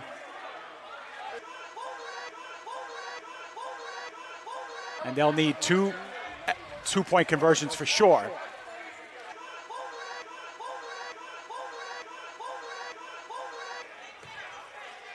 No good. That's wide left. Now, by your estimation, Dave, would you say this is the best defensive effort we've seen from this Bearcats unit all season? I would have to say, when you're playing a team that just came off a 54-point spot in their semifinal against the Eagles, you hold them essentially to 1 score, basically. You know, after that, special teams won actually 2 scores, but, you know, it's just one of those things where they're a really hard team to stop, and you were able to stop them, and 5 turnovers. You know, it's hard to win games when you turn the ball over 5 times, Joe. You know, 2 or 3 times in the red zone. In the first half, both teams were trading turnovers, and in the second half, Jersey was able to clean that up. They nearly committed a catastrophic turnover on that fumble that would have opened the door. Adams got back on top of it. Well, Joe, you know, the other thing, too, the point I was going to make is when we talked about the semifinals for both of these teams, we said that it wasn't pretty. There were still things to clean up, but a win is a win. And both these teams won in very much the same fashion that they win all season. Well, this is going to be another situation, as we are told 32 seconds left on the clock, 32 seconds, and a 21-point game. But, you know, it's one of those things, Joe, there, you know, either way, it's going to be a winner or a loss for one of these teams. We believe that the Bearcats would probably hold on here in you know, a sloppy game. Let's face it, in that first half, it was downright sloppy at times, but they just continue to stay who they are. They throw that deep ball consistently. And like I mentioned during pregame, they got guys who could take a 1-yard gain and turn it into a 40-yard gain. We just saw that with Owens. Kick is away and off the lighting fixture, which fortunately remains attached. And Steel City will take over just shy of midfield. Now, they are going to have a change at quarterback. It looks like Rich Adams will take the remainder of the snaps under center. We'll see if they run any offensive plays or if they look to try and run this game out instead. And if you're the Stampede, and as a fan of the game, you hate to see the way their season ended. Huge injuries on the offensive side of the ball. First, Caleb Walton, then Nathan Beamer. And that put them in a tough spot. Yep. Yeah, and that's the thing. You know, in a championship game, you don't want, you know, you want to see your big guys, your attack dogs really playing out there all game long. And unfortunately, you know, those injuries really hurt.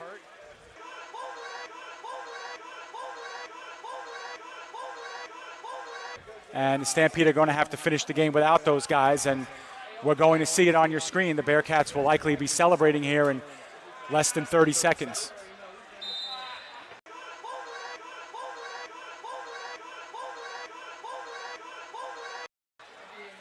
We mentioned it coming in. Stampede were unbeaten, winners of 8 straight. Bearcats also winners of 8 straight. As the Stampede will look to throw here, Adams, a left-handed quarterback, listed as a running back on the roster, tried to run, stayed in bounds, and continues to fight forward a bit after that play ended. A couple of guys shaken up on that play, the two Bearcats that ran into each other, but they get up and unfurl as Jules got tangled up that time with Taylor. Could that have been the last play? We'll see the clock trickling down. Clock is running, and we'll see if the Stampede get one more in.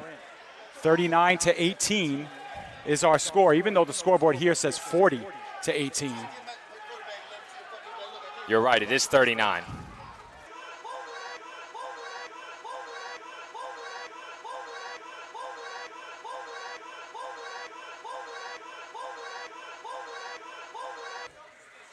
Adams on the direct snap.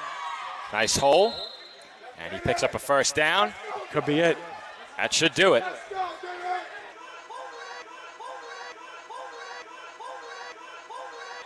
Barring a timeout, that should be the final play of this game.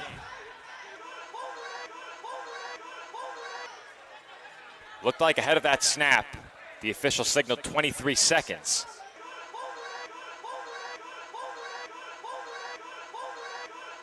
The Stampede are headed back to the line of scrimmage as the whistle blows, and that will do it.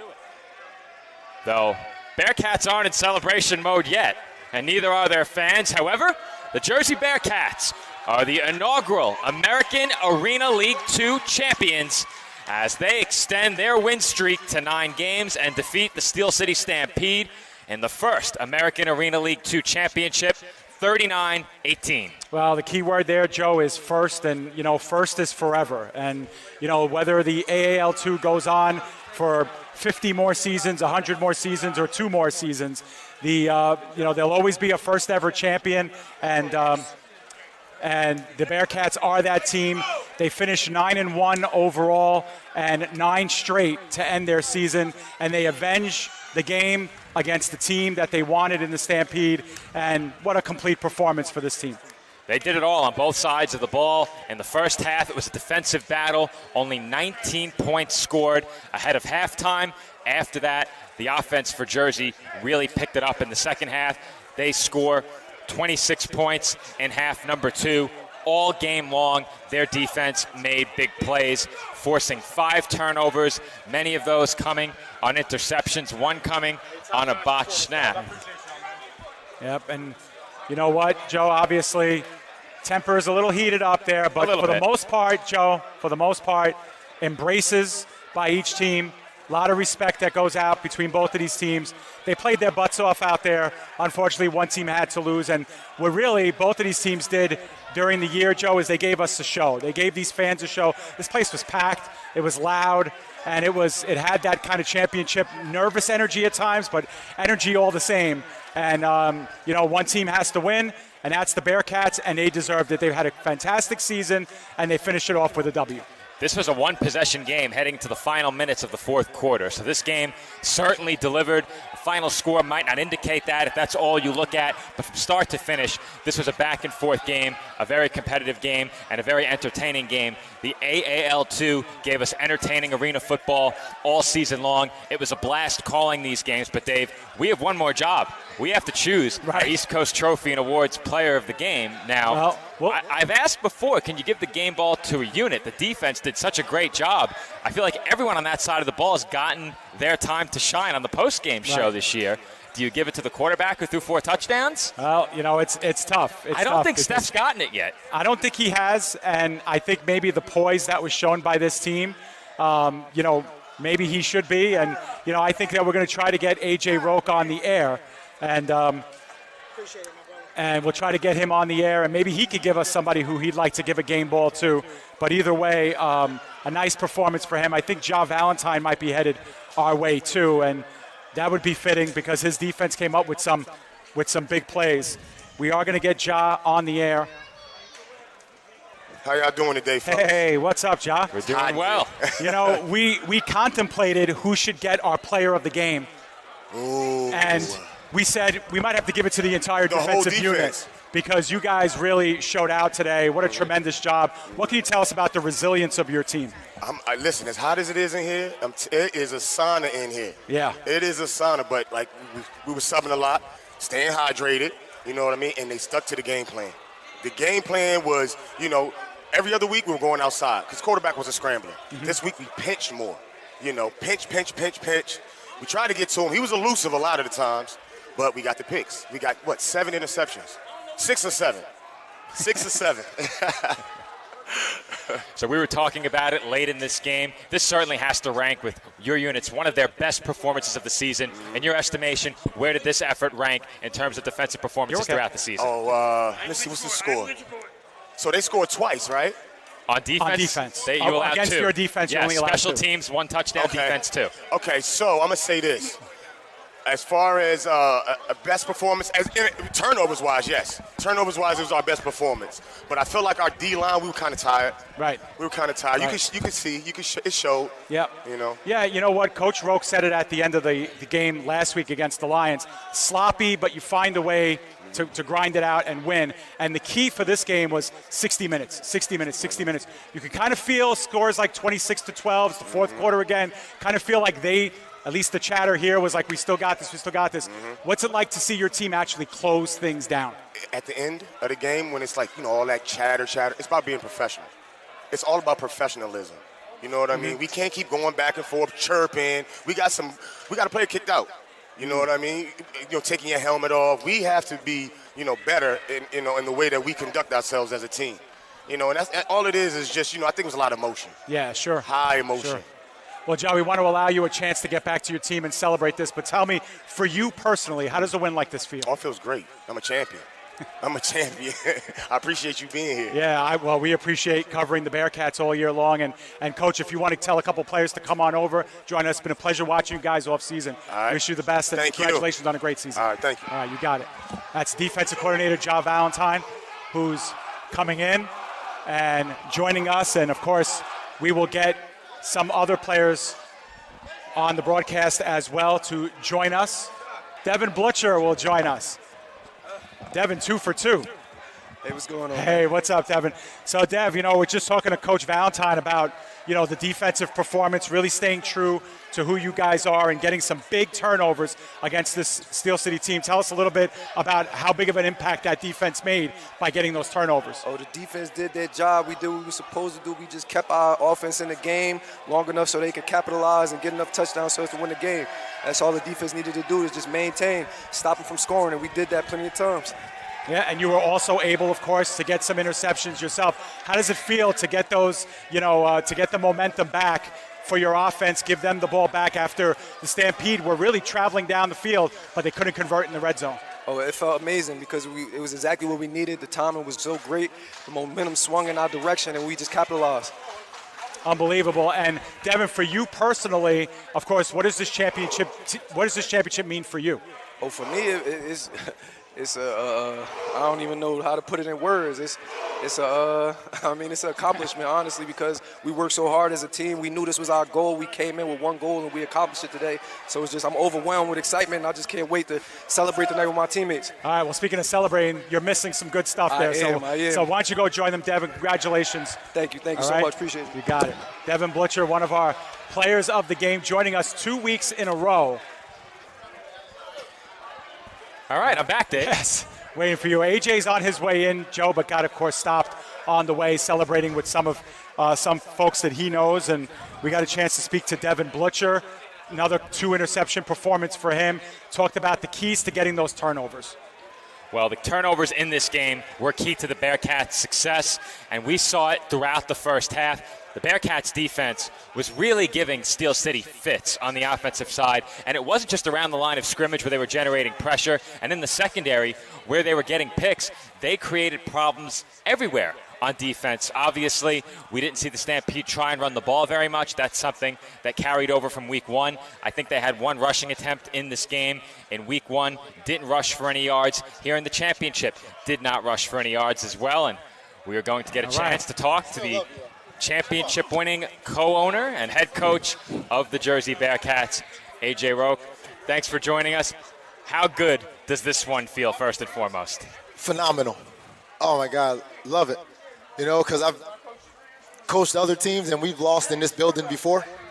But this one was good because, the Reading Raptors used to play here. 85% of them, maybe, 80%.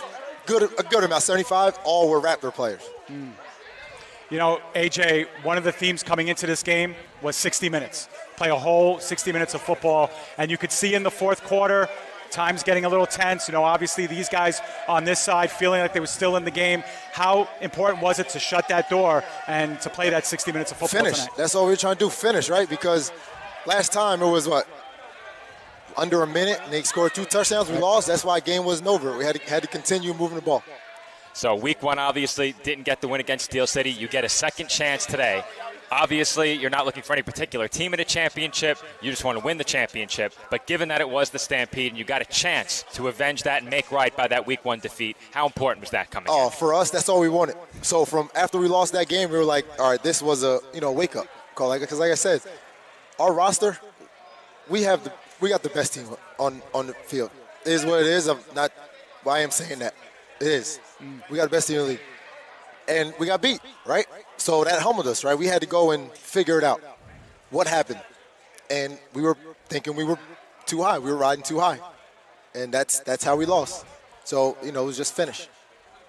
Excellent. And, Coach, as far as the offense in the first half, you've said it to us many times, games have not been always won clean. They've been some sloppy. There have been things to work on. At halftime, going in, knowing you had those turnovers, what do you say to the team to kind of get them right and come out blazing in the second half like you guys did? Finish. Yeah. That's all it was. Again, at halftime was finish, right? It was a close game. Finish. We were making mistakes. We were trying to force the ball down the field. Steph, you've seen Steph. Steph turned the ball over 1 time before today. Today we had 3. Right, we're trying to force things. Don't force nothing. Take what they're giving us. Right. And we relied today on the run game a lot. If you notice, a lot. Yeah. Nas. 100%. Right, whatever you got to do to get the victory. Defense scored.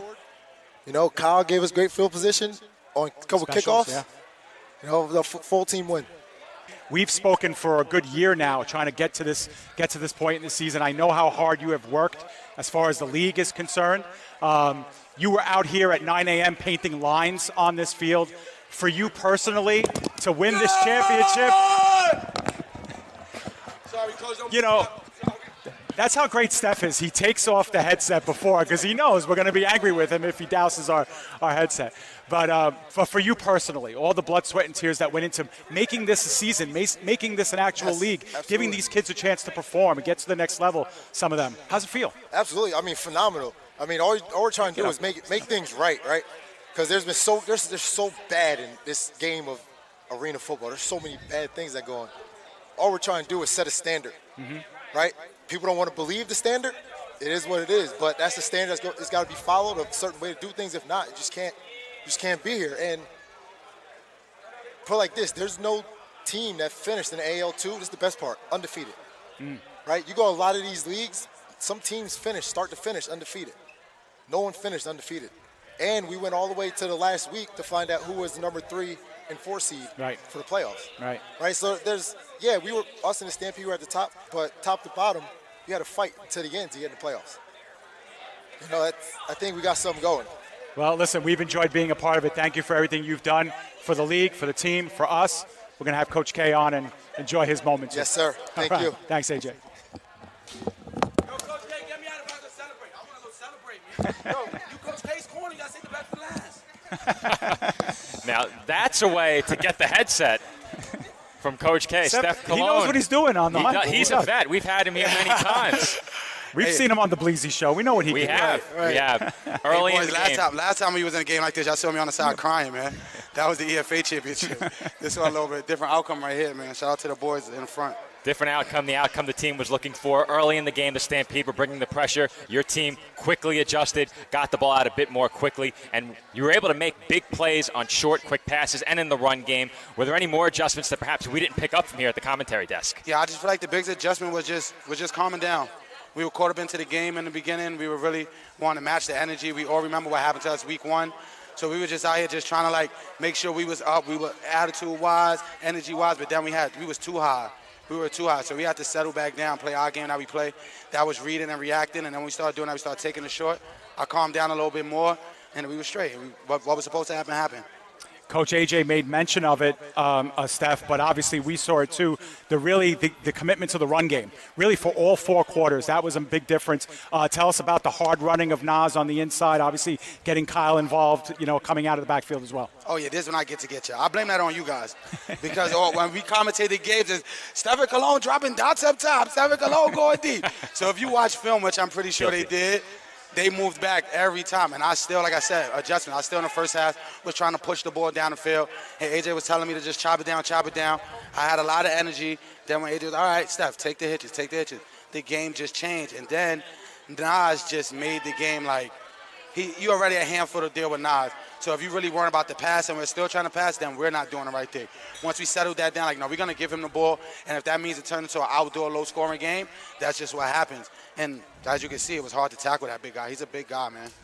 And you talked about calming down after the start to this game, back and forth start between the two teams. How much easier did the defense make it for you to calm down? They had a great game today. We had 6 touchdowns on offense. They probably had 6 turnovers if you count the interception on the extra edge. So, I mean, we've been on the defense for 2-3 weeks now. God, we watched the .4 play. We probably watched that play about every time we watched film this week. We watched it. So today I feel like they had a chip on their shoulder. They didn't play their best. They were young. They were still gelling. Today they came out. Safety doesn't really catch interceptions, and today he was just nicknamed playmaker. He did what he's supposed to do. Sadiq and Sadiq, the twins that's not twins, they were on the outside causing havoc. As you can see when they threw jump ball here, we fought this time instead of giving it up, and I think those little plays like that really set the tone. Defense, man, I asked Coach John at the beginning of the week, does defense win a championship? And he was like, nah, Steph, you're going to go win a championship. And I'm like, Coach John, after the game, it looked like more defense than Coach Steph. Steph. So it could have been 50-50, but, man, that defense, hell of a defense, man. I really love them boys, man, from D-line to secondary. Steph, tell me a little bit about your personal journey, right? Obviously playing in the outdoor game, last summer and the fall. This AAL2 is a new formed league, obviously with some players who've been involved and some coaches, obviously, who've been involved. But it's a new system, right? It's a chance to learn new teammates, new systems. dissect new film, things like that. And that takes time. It takes time for teams to gel. But you guys made it happen, so much so that you finished your season off with a 9-game winning streak and as champions. So tell me a little bit about that journey from making the decision to play Arena and then winning this championship. Oh, yeah. So, I've just was joking about it with my mom and my lady last week. Like, I took the year off. I was done with Arena Ball. It was fun. My last year was rough. Lost in the championship. Had to split time. I really was okay with, like, you know what, that's it. Took a year off. As you guys know, my dad passed away on outdoor football, Coach D. So that kind of just reset my clock for me. I was like, let's just spin it one more time. Coach AJ told me from 2 years ago he was going to give me a call. So once he called, we started building the team, getting things together. I saw what we had in camp when we first started, the first time he came out and watched us throw around. And then I'm like, all right, well, if I can just bring the professional side that I know I have to these guys, they had a couple of professionals here too. And since week 1, we went from 5 people watching film to AJ having to cut off Zoom film the last week. So that was every week our numbers gained, increased on film. So, man, like just big commitment. Of course it starts up top, so I give myself a shout out, but those guys got to sign on to Zoom, and those guys got to watch film and drive to practice. So they locked into that, and once they did that, man, this thing just losing to those guys week 1 was the best thing because that really made us lock all the way in. Like, okay, we can lose. So before we let you go, you said you might not decide to come back ahead of the season it's before over. No, ultimately I'm coming decided back. to play. Yeah. All right, I wanted to make sure we are going to see you next year. Yeah, I told AJ. Good. I said, AJ, Okay. I don't know about outdoor. I might be Steph Bleezy record. Outdoor, we might got to chill, but yeah, we doing this one more year, guys. Well, we have it on tape. We have it on tape, so we hold it. We're happy to have you back. Hey, Congratulations, So Steph. my last thing, shout out to my daughter Madison when she's watching. Shout out to Fast Break, all my kids that have been coming out all year for me. Shout out to my mom and my girlfriend, man. They've been riding with me on this journey this whole year, man. Shout out to you guys. It seems like y'all following me too, so let's just keep doing it. I'm following you, you following me. Let's keep it that way. Shout out to the Bearcats and huge shout out to Coach AJ, man. He doesn't get enough credit, man. He lays everything on the line for the league, for us. Man, just shout out to my coach, man. Big dog right there, AJ, man. I love you for everything you did. PDF, I love you guys too, man. And I'm about to go spray some champagne with my guy. Thank Coach you. K. Thank you, Steph. Yes, shout out to Coach K. There he is. Y'all ready for this or what? We're ready. We're ready. You know what? This is your segment. You break it down, man. What'd you see all game? I'll tell you one thing. We got a little sloppy there for a little bit, and it just came down to we just weren't executing. And then once we dug our heels in and just went at it, there's no team in this league that can touch us. It just comes down to it. And then the kickoff return, I had my safe guy had to go out because he was hurt. Steve Pizzuzzi, he had a shoulder injury all week, so I had him as a safe guy. He's like, yeah, I need one. Stuck Nick out there. Nick sprinted right down the field. If Nick would have stayed where he normally has to stay, that would have been a tackle in the open field. But it is what it is. We had one mulligan. You know what I mean? It happens. A lot of growth week 1 through now. What stands out the most to you? I have to say Steven Nelson, center, Steven Nelson. Yeah. First week, man, he literally played center for like 6 weeks, and he took the lumps. I told him in practice, I'm like, dude, Von's gonna tear you up, and you gotta either. There's 2 things you can do. You can fold up shop and quit, or you can rise to the occasion. He rose to the occasion, definitely. He's the only guy that I think he missed like 5 total snaps the entire year on offense, and that's like really hard to do with his entire season, going entire season. When he had the issue with the finger 2 weeks ago, and then it's still bothering him. And kid is tough as nails. That's why he's Spike Dudley. And correct me if I'm wrong, Coach, but you spent some time with the Reading Raptors, right? Yes, I did. Yeah. So with a lot of these guys who are on the field. Yeah, a lot of these guys I knew them. Like that's what I said last week, 2 weeks ago. I was like, it's kind of bittersweet coaching against these guys because I spent like 3 years with them. Is it a little extra special to maybe play against some of these guys? When they first got me, they wouldn't let me not hear about it. So it was kind of nice to get them back. You know what I mean? Absolutely, and go ahead, Joe. The familiarity helped you prepare it all? Yes, it did, definitely. Our whole entire scheme on kickoff was based off of one player, and then I found out he wasn't playing. Kickoff return, and I'm like, well, just line up and you'll hit someone. And it actually ended up working out for the better. So, but yeah, it was definitely. I mean, we were in the Zoom chat, and I'm like, I know this guy. I coached him for 4 years, or I played with him for 3 years. Kid can play. Do not take him lightly. And they were just like, oh yeah, we got this. And then the guy. we were very well prepared for what their strengths were. Yeah, and like with AJ and the Bearcats organization, it's been around for a little while, but really, this is a fresh new team this year. Only maybe Definitely. 2 or 3 players that have had familiarity before. So what does it feel like to really get this team really from the literal ground all the way up now to being an AAL2 champion and really setting the bar and the tone for the future of the AAL and this organization? Yeah, I tell you one thing. It was because I've never actually lost against the Bearcats as a Raptors coach. So it was kind of like, why are we bringing this guy in? So I've known Joey for years. I've known Jaleel for years. I played on Team America with Jaleel back when I was still playing. And then like Kyle Ward, Steve Pizzuzo, I know them too from coaching against them, special teams against them and all that stuff. Mm-hmm. But yeah, it was like we had like maybe like 6 guys, and then it was all new blood. And then brought in Sean brought in Justin on the O-line. We had Dudleyville rocking it out all year. Is anyone going through a table in the post-game celebration? They keep talking about it, but they won't gimmick that damn thing, and I got to work tomorrow. So you need a gimmick table? You can't go through the real one? I'm not going through the real one. I'm getting old, man. I got arthritis. They'll have to write a check out to the facility if that happens. You have to buy him a new table. Buy him a new table. Yeah, I ain't got that type of money. Coach K, this place is filing out. Final thoughts from you on the season, on this game, on being a champion. Getting a little emotional, but yeah, I told these guys, I told AJ initially when he contacted me, I was like, look, that's like a 3-hour drive one way. I'm like, the only reason I'm making this drive is to win a championship. I'm like, and if you guys aren't down with that, I'm like, if we got to make changes, it is what it is. Like week 1, we lost our DC, and we brought in Ja. I've known Ja for years. We coach really well together. Me and Ja are like one and the same. So anyways, yeah, I told him, like, bro, if I'm putting in all this time, I'm picking up players for practice. I got 2 players crashing with me right now, working with me at my job so they can make money to be able to, fund their dream. And it's just like, that's what it was all worth, the championship. And all that hard work, all that time, all that effort, all those late night drives from Roosevelt back to Harrisburg, man, it was totally worth it. Wow.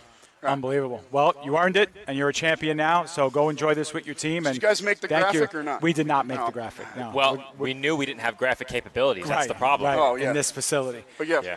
Appreciate you guys. Congratulations. Appreciate you, man. Congratulations, champ. You wanted head on a bagel? Head on a bagel? Yeah. That was the graphic? Something like that. It would have been funny. Yeah. All right. My head on anything's fun. Maybe in post. Joe can make anything happen. I can make anything in post. And we have to edit this game in post, so it'll be there. All right. Appreciate you guys, and thanks for coming out. All the best, Coach K. Thank you very much. Go Bearcats. All right. Coach Corey Miller joining us, of course. And, Joe, looks like we're going to close this place down. Not a lot of people still left. Of course, some people still enjoying some time on the field, especially with their families and loved ones. But, Joe, this was a new experience for us, too. We weren't sure what arena football was going to be like and what it was going to hold for PDF Sportsnet. But I think I share with you, it's been a wild time and such a pleasure to call. No question about it. As you get a look at the trophy now, in post, we'll have to add our East Coast Trophies and Award player of the game. That is going to be Steph Colombo. We got a chance to speak with both Steph and coaches as well, defensive coordinator, head coach, and special teams coaches, and all that great stuff. But it's been a great season, and I wanted to congratulate AJ as well and Jermaine on the success of the lead, the success of their team, and thank them for taking us along for the ride. It has been a blast covering arena football all season. Our first exposure to the game, week 1, we got that great game. Of course, the Stampede win that in walk-off fashion. The season ends with a Bearcats win as they go on the road to take the inaugural AAL2 championship. And we got a good game here today as well, many of those throughout the season. And we certainly hope to be back next year to see what the next step is for the AAL2. Oh, definitely. It's all about growth. Of course, if this is the first year's offering, we expect so many great things from the AAL, AAL2, and, of course, the Jersey Bearcats, who we obviously follow their home schedule most of all, but we hope to bring you more and more AAL2 programming as well, Joe. And, we got to thank our terrific staff for getting out there every week. And, of course, this drive, you heard Coach K say it, but this was a tough one for us. Of course, logistically, we had some things happen. We know if you were watching at home, the screen was cutting out every now and then. Of course, we'll try to get that fixed up post-game, but still, we had an enjoyable time doing it, and we got to call a championship, which is always great. Fine job by yourself, Joe, and our great team here at PDF. Well, thank you, Dave. And